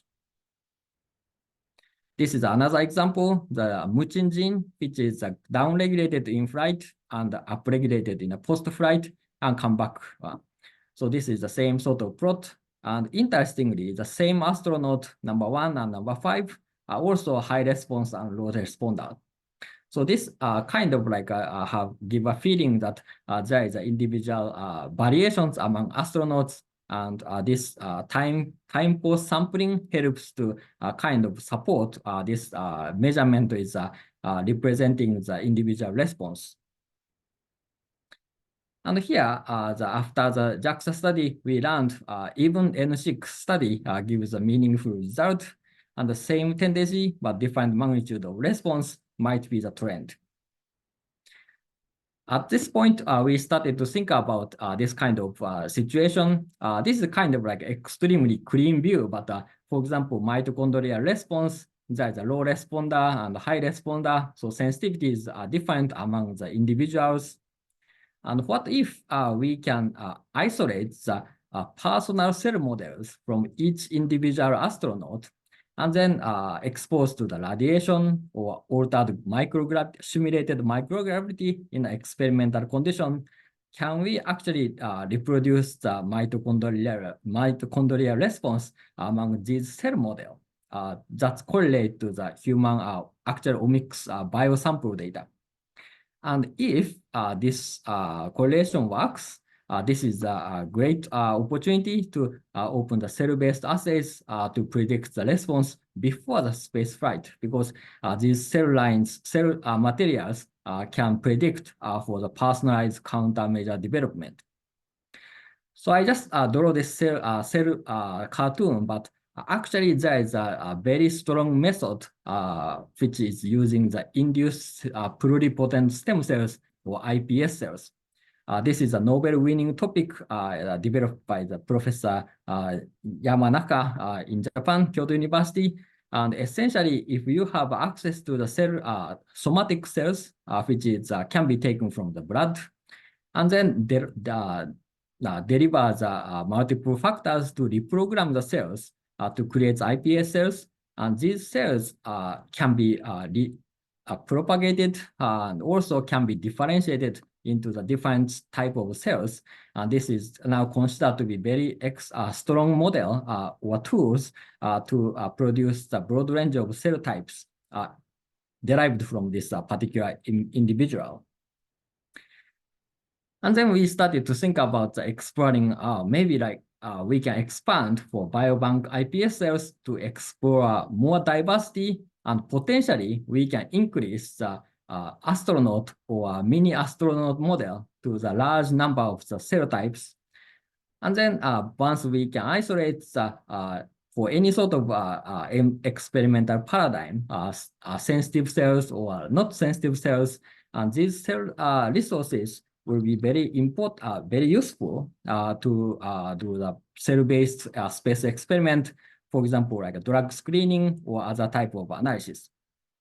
And then we can test more cell types, organoid, tissue chips, and of course, the different space-relevant conditions, shooting the space simulated space radiation, or even can bring these cells to the actual spaceflight experiment to validate the response is reproducible in real space conditions. So this is the ideal situation for the to obtain the omics data with flexible parameter settings. And then here is a kind of long-term kind of the view of the faster turnover in space biomedical research with cell-based model and digital twins. So here is the astronaut iPS combination, and then here is a potentially the mouse experiment set to deliver the data set to build the digital twins. But to claim this kind of like a validity of this model, workflow or the research paradigm, it is essential to establish the link between the space, the biosample profile and the personal cell phenotype. And also, how can we work with digital twins and how to handle the cells and data in a secure way is essential to establish this research framework. So we wanted to test, but in the situation is this opportunity for human study in space is extremely limited, and it was in 2014, we proposed this self-free epigenome study, the JAXA astronaut study, but now it's 2024, 10 years ago. So then we are wondering when is the next opportunity, and it came in last year, July 2023. JAXA flagship mission Grand Call came out. And then we started to form a team mainly based on the NASA Gene Lab analysis working group, experience from the human, the astronaut studies, radiation expert, space, other type of experiment, expertise, and laboratory automation, and the stem cell, cancer, and different organ models. And of course, AI and machine learning database part is essential for this research plan. And with 25 investigators from 7 countries, we applied. Successfully, this project was selected in December.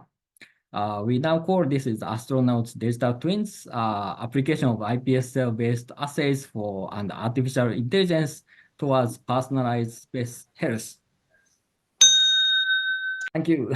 So this outline is we perform the omics profiling and then compare this profile with the cell line model to compare these results, and then feed the data to digital twins. And if this assumption works, this cell resource will be important resource for the many different experiments. So finally, here is a human cell material and data security, and always a problem how to balance to the open science. And we are developing study plans by integrating the advanced technologies, the robotics, automated remote experiment, and AI and digital twins. And to develop this study paradigm, this is a kind of critical path for space health. And if you have any input, please let us know. This is thank you very much for giving time to present. And this is acknowledgement of the laboratory support and funding and the support for equipment too. Thank you very much. Awesome. Thank you, Fumi. We have quite a few questions for you on Conference IO here. So let's see how many we can cover in about 4 minutes. First question is, suppressed MUC1 could reduce mucus barrier in gut tissues. Is there any evidence for this? Actually, Muchin was, we were not thinking about it before this study, so I have no idea. So if you have any good idea, please, share, and it's very helpful. We can do more analysis. Awesome. Next question is, does the epigenetic mark change after returning to Earth? And a follow-up question is, how is it affecting developmental processes in organisms?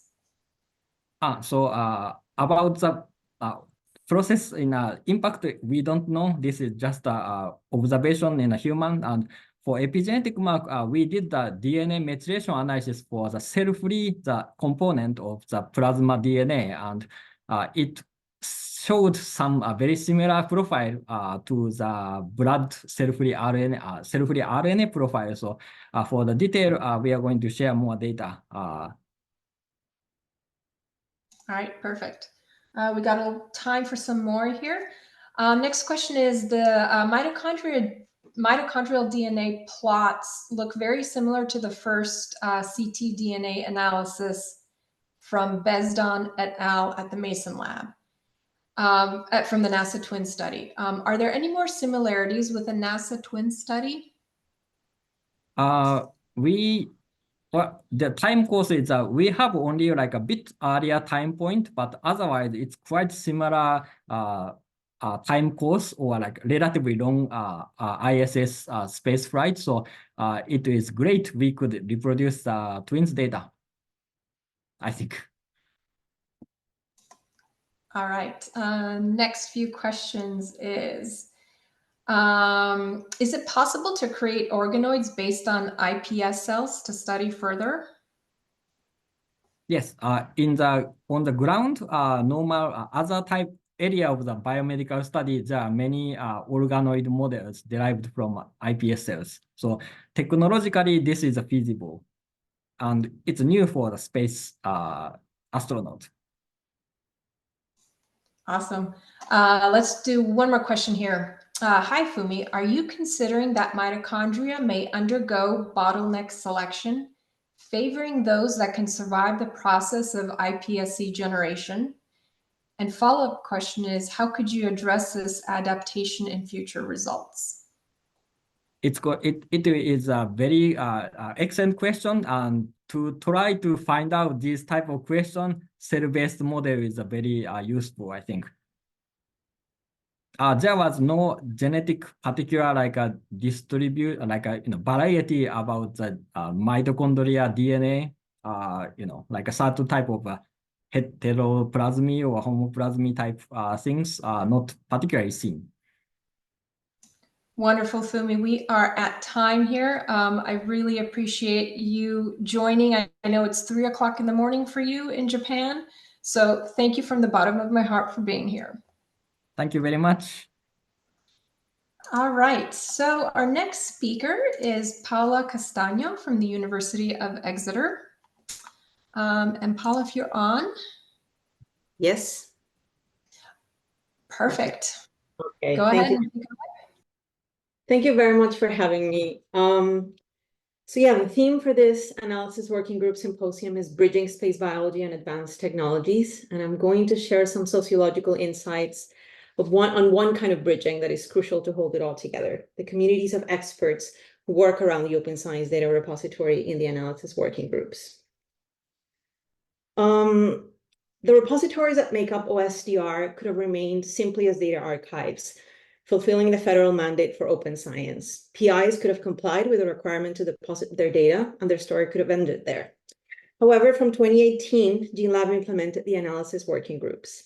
From the start with the AWGs, the program made it explicit in its mode of operation that the FAIR pillars of open science, that is making data findable, accessible, interoperable, and reusable, are a fundamentally collective endeavor. In the words of the program, scientists with diverse backgrounds representing various areas of expertise form the analysis working groups. Together, they process data that enables new discoveries. And any of us who've been sitting here, this is exactly what we have seen in this symposium. So when you say community or collaborative culture, that basically means we get to do some work in sociology. That is, we engage in the systematic understanding of how certain activities are institutionalized, how infrastructures that sustain scientific work operate, what modes of working together come together, but also appear as a result of people working in these spaces, and we look at people's experiences. And there are two key things that I want you to keep in mind when I talk about community. A community is not a bounded group or an object, but it is a node of interactions and intersections of expertise and experiences. And the perspective I want to advance in my work is one that looks at scientific communities in motions through their members' multiple interdependencies and simultaneous embeddings in different social worlds. As a scientist, you probably think about the many groups overlapping or not in which you participate, the different criteria for your funders, for the various operational teams, for different kinds of peers that you have, and all of this intersects in particular ways in your own experience, but also in the experience of your communities. I come to the study of open science and space biology after years of immersion in the world of ISS research, which has been a life-changing project for me. That work is finally coming to fruition with a book about what I call the social lives of experiments on the space station. I have been to many parts of the world following some experiments and talking to hundreds of people involved with them. If I have learned anything, is that it is an operational epic to send any kind of science to the space station. And all of these actors are in a delicate choreography. We know that all data in biology is heart-won data, but spaceflight data is particularly challenging. I invite you to look at the picture on the left-hand side. That is a manually written temperature log for biological samples returning in the cargo vehicles. And this is the work that contractors do to maintain the temperature stability of some of these samples. So of course, when you look at all these questions about the sense of ownership of the process and outcomes make sense. Why would researchers not want to hold on to their data and control the subsequent analysis?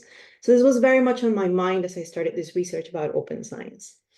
I've been very lucky to be part of the project Philosophy of Open Science for Diverse Research Environments. It is a project funded by the European Research Council. We are a team of philosophers and sociologists of science doing research around the world. We are led by philosopher of biology Sabina Leonelli, and we are embarked on a multi-year international study of open science practices in biology. One key guiding question is about the conditions under which open science can promote good research practice. And in order to do that, we need to move open science beyond easy slogans. That is, it is difficult. It has to adapt to different settings, different methods. It is labor intensive. It requires infrastructure. It requires rethinking a lot of the systems of recognition in science. Overall, our project is an invitation to change the understanding of openness, less in terms of availability of stuff, data, methods, and outputs. Of course, that is part of it, but also in terms of judicious connections. That is on building long-term connections between people, making sure that sharing data entails meaningful human interactions and trust. And this is an idea advanced by Sabrina Leonelli in a book that is open access and that I invite you all to read, which is a very useful framework to think about this work. And as a sociologist, and in my slice of the pie about space biology, what I want to do is work out the specifics of that in this particular research community. So my overarching question is, what is the impact of open science for space biology? One way to approach that bigger question is to examine how the goals of maximizing discovery and democratizing access are connected. And I approach that question looking at the work of the analysis working groups.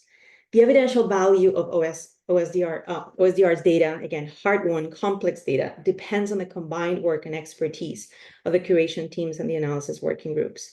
From March 2022 to now, I have been conducting participant observation in 61 AWG meetings, 38 of them from the plants group, 52 OSDR, TOPS, Academy of Science, and BPS events relating to space biology. And in 2022, I participated in the Gene Lab for High Schools program. So as a complement to this qualitative approach, I consider the need for a broader picture of the analysis working group members. And this is how this survey started. With those motivations and in conversation with the OSDR team, I want to especially thank Lavorka, from whom I had very useful feedback when I was putting together the survey before approval from my university ethics committee. I put together the survey that was open between October 16, 2023 and April 12, 2024. I did several promotional tours across AWGs and at the AWG workshop at ASGSR in November. If you were there, you probably got one of these cards with a QR code from me. And 108 people started the survey and 70 completed it. 9 of them are NASA employees and 61 are non-NASA affiliated respondents. In the remaining time I have, I'm going to focus on 2 key findings of the survey, and I'm going to explore some of the implications. The first one is that the AWGs are indeed expanding the space biology community, and I will show some key dimensions along with this expansion has taken place. And the second finding is that the experience of participating in the groups is diverse. That is, people do not have a single outcome in mind from their participation in the groups. So who's the space biology community? Not too long ago, that question had a pretty straightforward answer. Those who have been involved with experiments sent to space or who do ground studies relevant to spaceflight. That is, those who are directly funded to generate the data. In the survey, and again, this is focusing on the non-NASA affiliated respondents. In the survey, more than half of the respondents have not been involved with spaceflight experiments. So basically that means they're coming from outside with a different set of experiences and expertise to meet the data and to reanalyze it. A concurrent, although not perfectly overlapping, finding in this regard is that most of the users are not the ones who have deposited the data themselves. This is an overview of the breadth of disciplines, fields, and skills in the group, which really paints a very rich landscape of expertise. This will require more detailed analysis, but for now, and excluding on the left-hand side the word biology, bioinformatics, and space, which in many ways is a common denominator, I just wanted to give you a sense of the breadth of experience. And instead of a preconditioned set of responses, I asked people to define their expertise. And self-definitions of expertise are important because it means what is it that we highlight when we bring to collaborations. There are different aspects of our expertise that we always put under the spotlight when it comes to creating particular connections with different people. Also, these two pictures convey a sense that there's not a right kind of expertise to participate in the groups, but that the breadth and the complementarity are the keys to the functioning of the groups. Another aspect of diversity is, of course, the demographic aspect. The 2023 Decadal Survey for Biological and Physical Sciences emphasized the importance of diversity of lived experience when it comes to the scientific communities around BPS.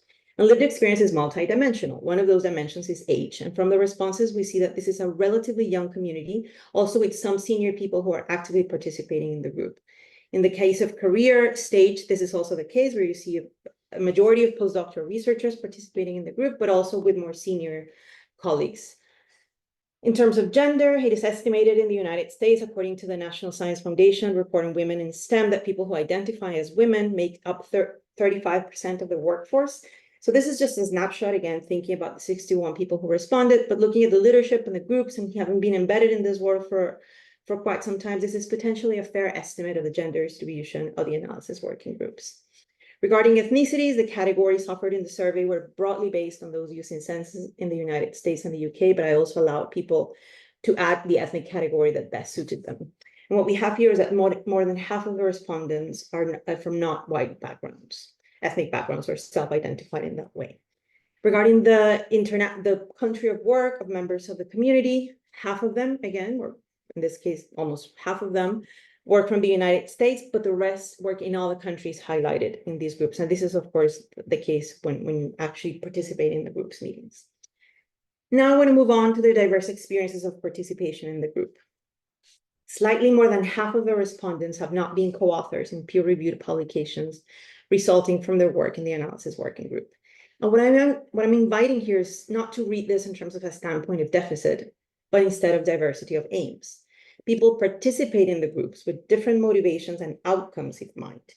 If you find this graph difficult to read, that means it has fulfilled its communicative goal. That is, there's no clear trend.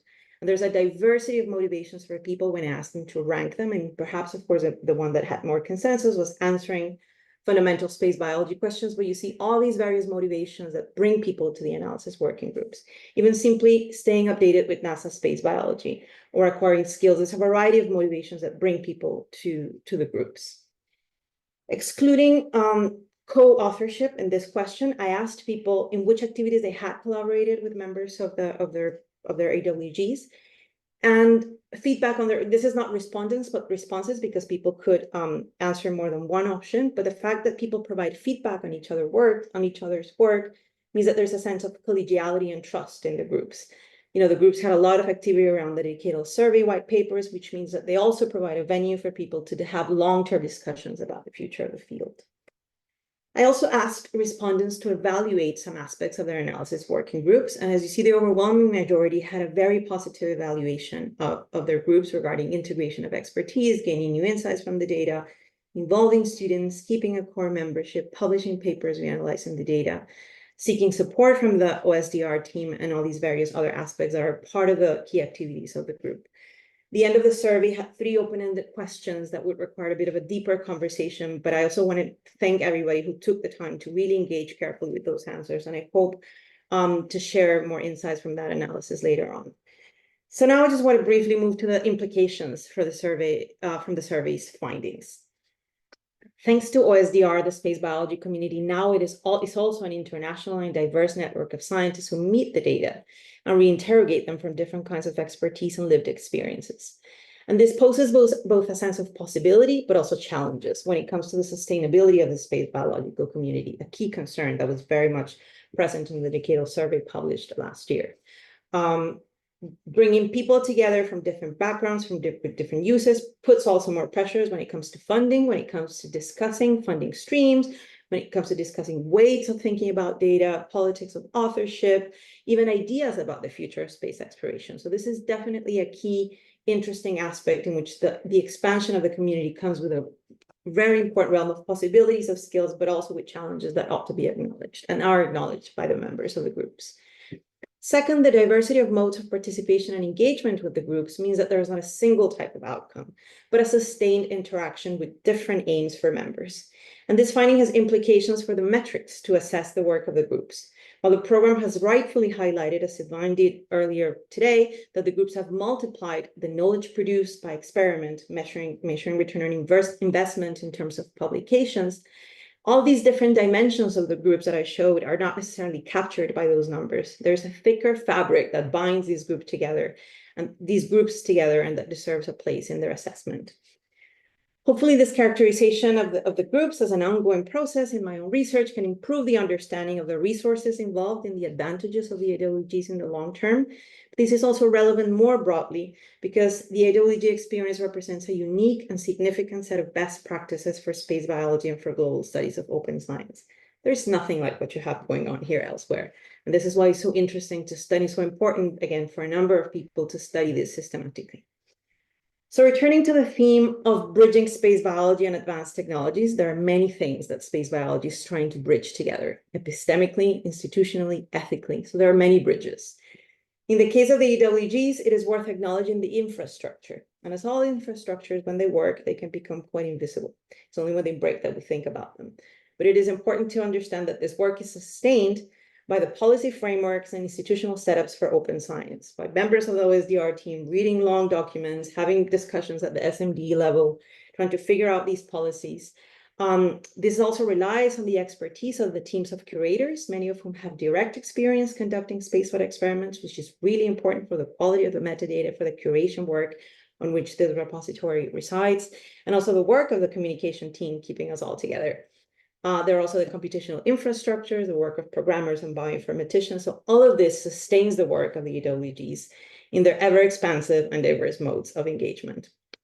So as you move towards more automated methods that will increase precision in some ways, but not in others, the ever imperfect science of humans coming together to produce knowledge will continue to be relevant. In sum, maximizing discovery is democratizing access.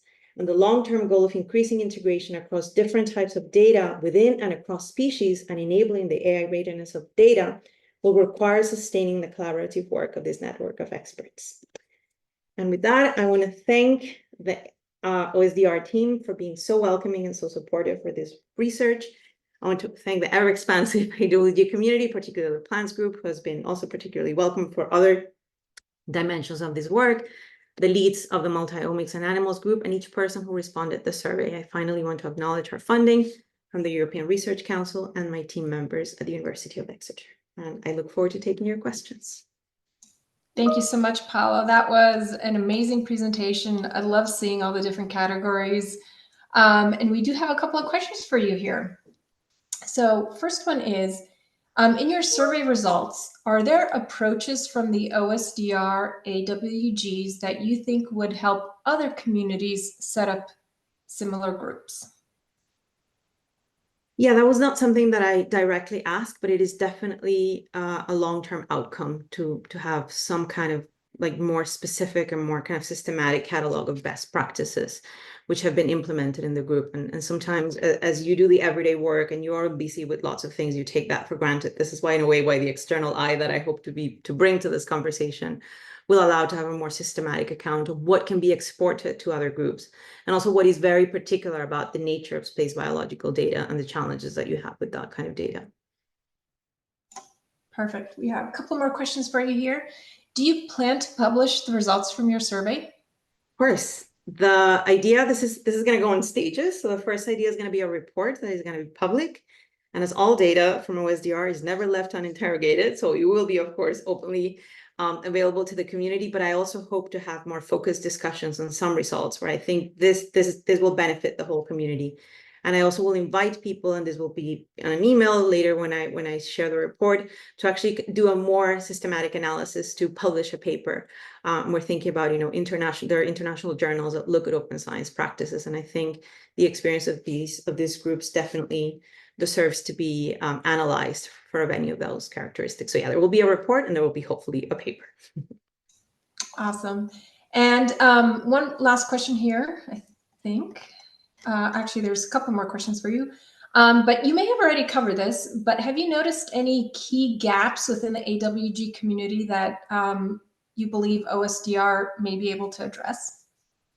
Gap in sense of expertise, or in just within the community, like, is there anything you think the community could be doing more that OSDR can help address that? That is definitely part of those 3 open-ended questions in which I talked about how to improve, what are the challenges of sustaining the work of the groups. And that is analysis that I'm still conducting. Of course, people talked about funding, people talked about more regular venues to share opportunities.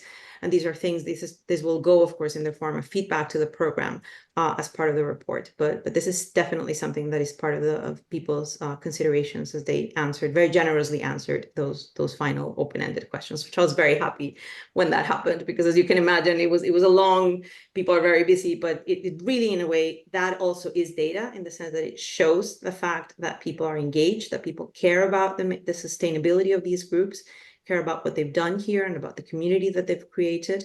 So they take the time to reflect on it. And I'm very grateful of that. And I will conduct some proper analysis of that in the near future.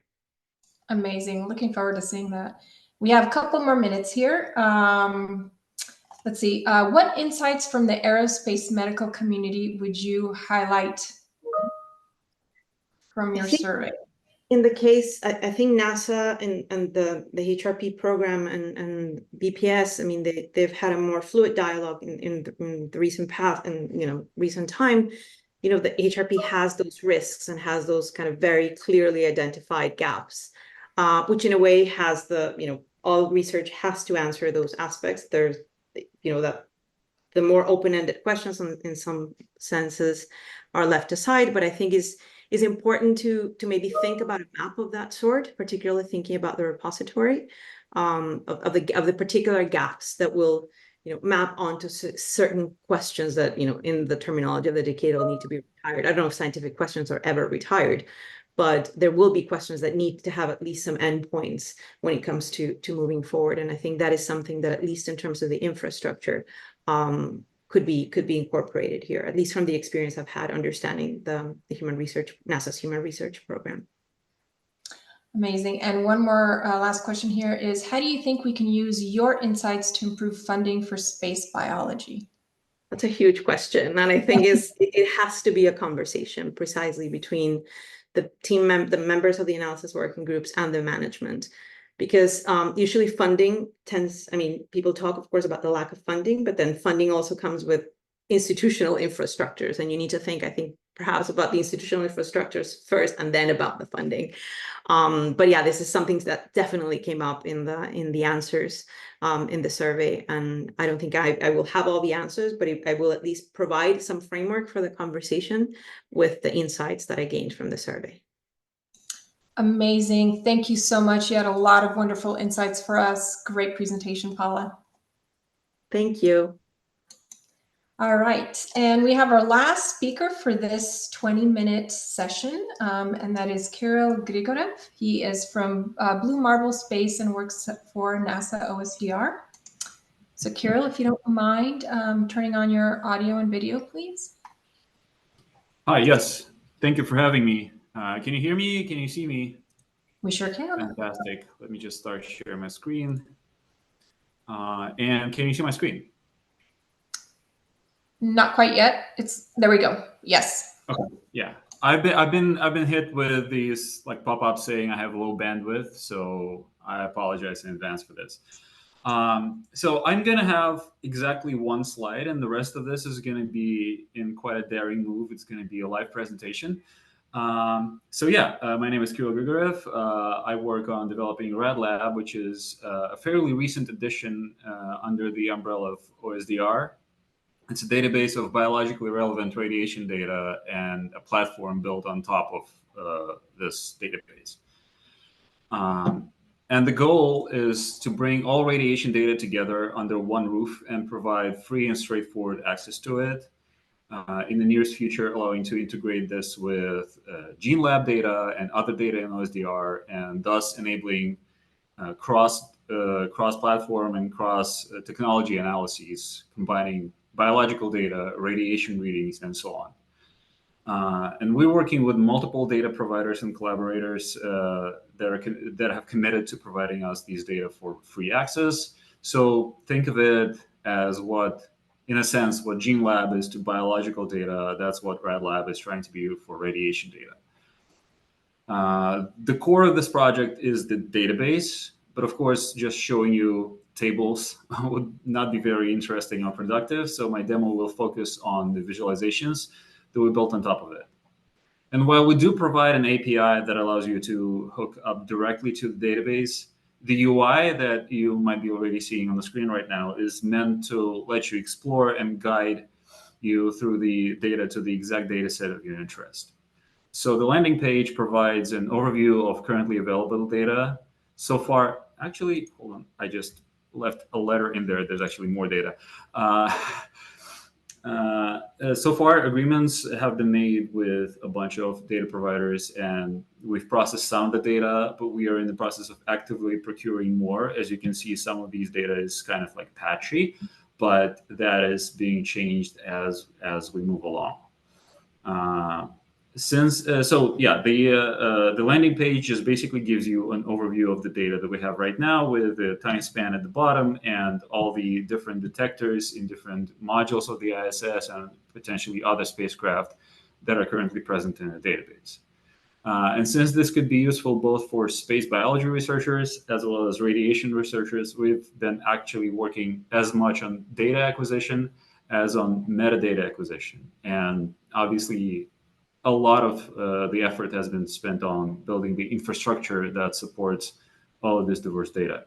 Let me actually hop over to the ISS specific page, because again, in the spirit of biologically relevant data and the rest of the OSDR, it probably makes a bit more sense to focus on the ISS.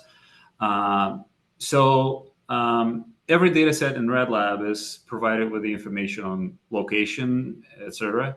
Currently, especially true for the ISS.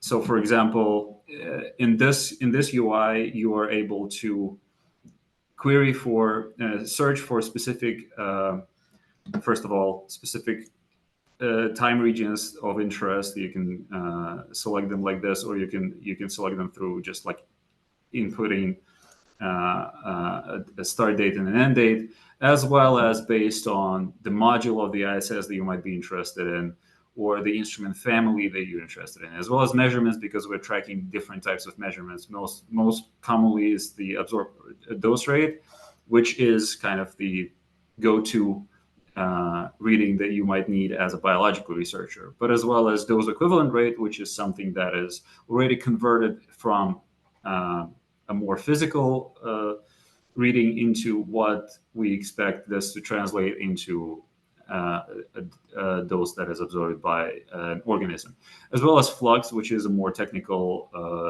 type of reading, maybe more interesting to radiation researchers per se. And yes, you can either query like this. You can, for example, say, oh, you know what, I'm not interested in anything that's happening in the cupola. So you can remove cupola, you can remove, other nodes. And as you can see, as you click through these nodes and these modules in the diagram also disappear. You can actually bring them back by clicking on them as well. Instrument families we also track, and the entire presentation here kind of tries its best to organize them both by module, by instrument family, and individual instruments as well. And also, by the way, apart from just providing this kind of context of where your data is, when your data is, and so on, we recognize that individual instruments that might be situated on in different modules of the ISS and other spacecraft in general are very often unique and have their own way of acquiring these data, and you really have to know what these instruments are in order to make the best use of them as a researcher. We are also actively working on developing a knowledge base. So for example, if you click on an instrument name here or an instrument family here, it's going to bring you to our knowledge base that, and it's still being actively developed, gives you insight into what this instrument is, potentially whether it existed in multiple configurations throughout its life on the ISS, what those configurations might be, and so on. So let's say as another example of interactivity, honestly, very often you might be interested, you know what, I just want everything that is, all the instruments that are of type time picks. So you can just start entering time picks. Actually, let me bring back all the modules here so that we can actually see that. Yeah, there we go. So time picks exists on the modules that are currently highlighted in bluish, as opposed to the instruments, the modules that don't have time picks instruments there, or Leland type instruments. I'm actually going to be showing you an example of Leland type instruments shortly. So let's say from this representation, you can still interactively look through it. So let's say I pretty much know the example I want to show you. Let's just zoom into somewhere along the lines of February 12th, let's say. And actually, why not just enter this manually, because that's very often the easiest approach. Let me just constrain this exactly to 1 day in February of 2008, and selecting the instruments of interest, you're actually immediately presented with the options of the ways you can visualize them. Let's just hop over to the time series plot because it can combine multiple instruments at the same time. And while it's loading, and by the way, because I have low bandwidth, it's probably going to load a lot slower than it should, because most of my internet bandwidth is being taken up by Zoom. But one of the goals of this UI is, as much as it is for us to be able to quickly show you, showcase what we have, it's also, even though the entire portal is built on top of a database, and a database has an API that you can use directly, for example, as a programmer in your scripts in R or Python or whatever, this UI is meant to also let you explore the data and arrive to the data set of interest without using any kind of programmatic knowledge. So for example, even here, now that I've constrained it to 1 day in 2008, to 3 instruments here, I can immediately export this data as a table. So for example, this is an HTML format because HTML is kind of easier to show on a Zoom call, but obviously you can also download this as CSV or JSON if you are developing something, for example, in JavaScript, that's your standard JSON format, and so on. But back to the UI, again, if you want to explore further, you can always explore further. Let's say I actually want to see what's going on here. And this is a fairly good example of what's going on here, because most of the time you're going to see spikes in the instrument readings that correspond to the ISS passing over the South Atlantic anomaly, which is somewhere near Brazil, where there's a difference in the magnetic field of Earth, and therefore you're exposed to more radiation. And everything that you see here is fully interactive. You can, as you've seen, I was zooming in and out on this, and I can hover over individual time points, individual data points, and see what they represent. Every time you change the zoom level or the selection of the instruments, you can click update, and it's going to update. Again, it should update faster. If I wasn't screen sharing at the same time, it would have been a lot faster. I apologize for this delay. But in general, that is the oh my God, this is taking way longer than I expected. But that's what you get when you commit to presenting live. Okay, there we go. Something's happening. Let me just fill the air by talking more. We provide multiple visualizations as well that also help you kind of get a sense of the data before you maybe drop into using this through the API. And every time you request this, we also provide you with summary stats for the region that you selected. And as another maybe potentially interesting example, by the way, every time you do something in the UI, it remembers the context of your query. So even if I jump over to a different page, it's still going to remember that we selected those 3 instruments. For data comparison, it can only use 2 of those 3, but it's actually going to warn you that it's only using 2 of those 3. And assuming that I didn't hog the entire bandwidth, oh, that's actually going faster now. You can see the representation where it's plotting the 2 instruments against each other. And some of the interesting things that you might notice here is that the correlation might not be exactly ideal, but what's more important, the majority of the difference, and don't forget that this is log scale by default, so the y-axis is log scale, so this peak is actually huge. You can select just the lower readings that you expect them to have more in common, and when it recomputes the linear regression, you can see the majority of differences is in fact happening around that peak. And just as a quick final example, I guess, let me just reset all filters because I have a preset example there, where you can also make use of the fact that we track the position of the ISS for the majority of for all the instruments that are doing ASS. We also have, for each timestamp, we have the position of the ASS. So I'm just looking to show you an example plot where you can see this rendered as for an entire year from the readings of one instrument. You can see how it actually looks on average throughout that year. And this is something that I mentioned previously. This is where the South Atlantic anomaly normally is, well, normally always is. And that is very obviously translating into the higher readings that these instruments picked up as they were passing over that region. And if you are interested in using, and again, every time something happens, you have this data right here. These links update automatically. But those links are actually using the API directly. So if you are interested in using the database as it is programmatically and so on, we have the API, and we have an extensive write-up explaining how the API works. And we've spent quite some time and effort to make sure the usage is transparent, given that there's so many different and diverse types of radiation detecting, radiation sensing instruments and so on. We have fields that you can query directly, for example, for spacecraft and so on. We also have special fields such as instrument, which accepts multiple ways you can query for an instrument. For example, if you know the exact ID of your instrument, I don't know, DOSTEL1, you can query for DOSTEL1. If you're interested in everything that is of type RAM, you can just say instrument equals RAM, and it's going to match everything that matches the type of RAM, and so on. So we have this manual on how to use the API. So if you're interested in using the API directly, we encourage you to read through the manual, and you can immediately start making use of it in your analysis pipelines. And we also have a RadLab working group, which is similar in structure to other AWGs.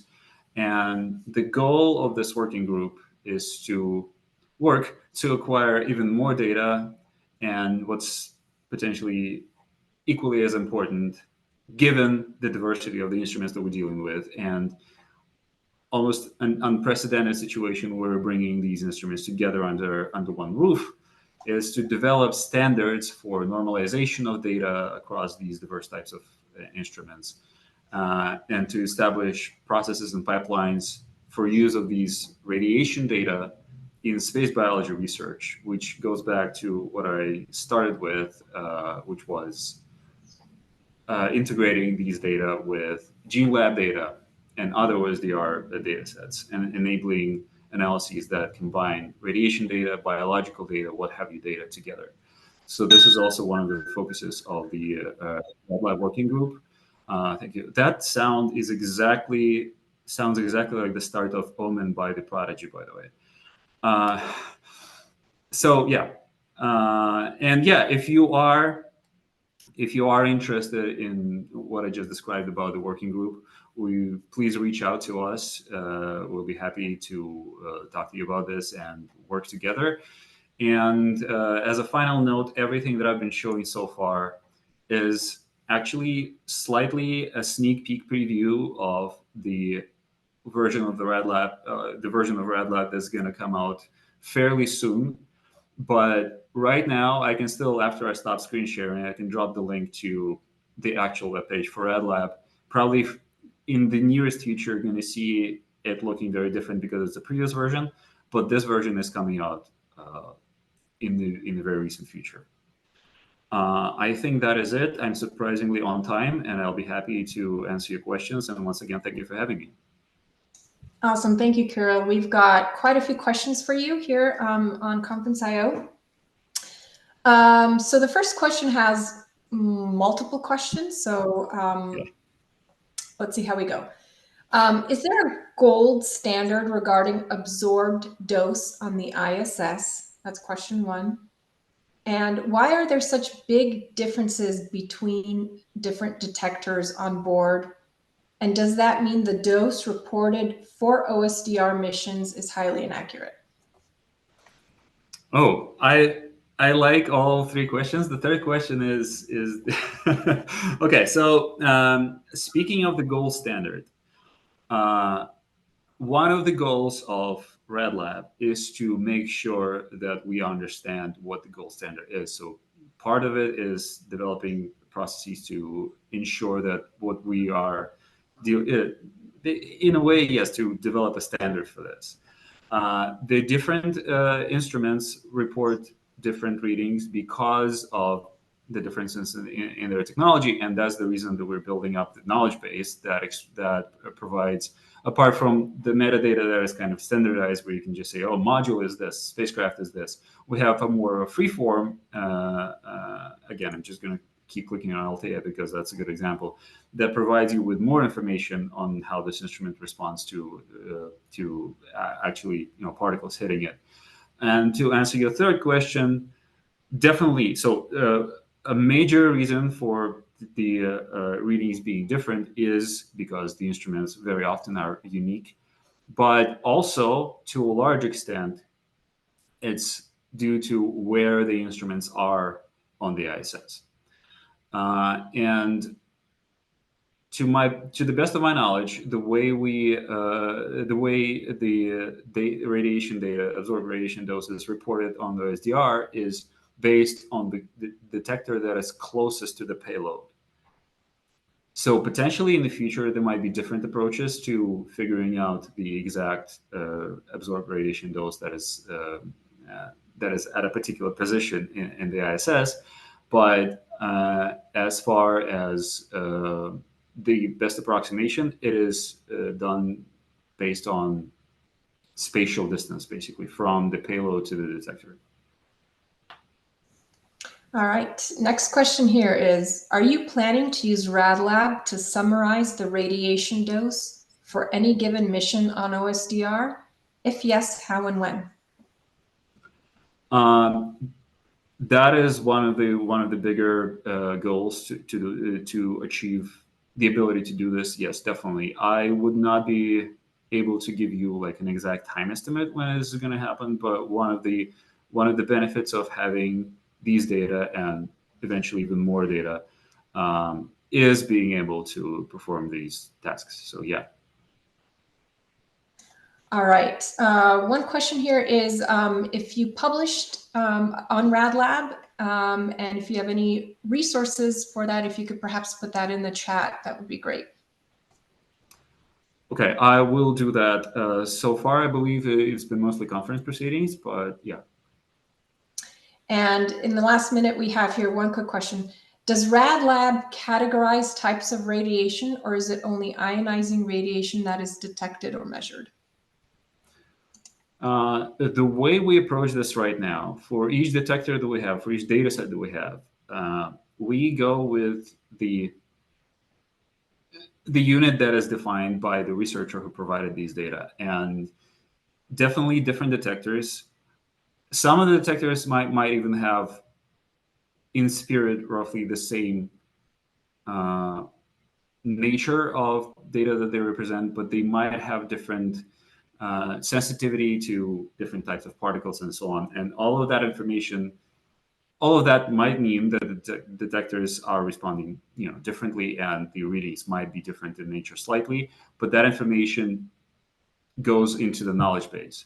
And actually, the API, when you use the API directly, even if you don't request the specific instrument ID in your query, it will add the instrument ID column to the output, because we encourage people to use that instrument ID, which is directly the name of the page in the knowledge base, to go to the knowledge base, look it up, and see the quirks and specifics of the technology of the instrument that you are dealing with. Because again, one of the major challenges is the diversity of technologies that are inherent to specific instruments. And that also goes back to the role of the working group, where we are developing standards for normalization of this data as well. Wonderful. Thank you so much, Kirill. We are out of time and we are ready for our break. Thank you kindly. I appreciate it. Thank you. So for all of you that are online still, we will take a break for about 14 minutes and reconvene at what do I have here? At 12:10 p.m. Pacific time or 3:10 Eastern time. We will see you shortly.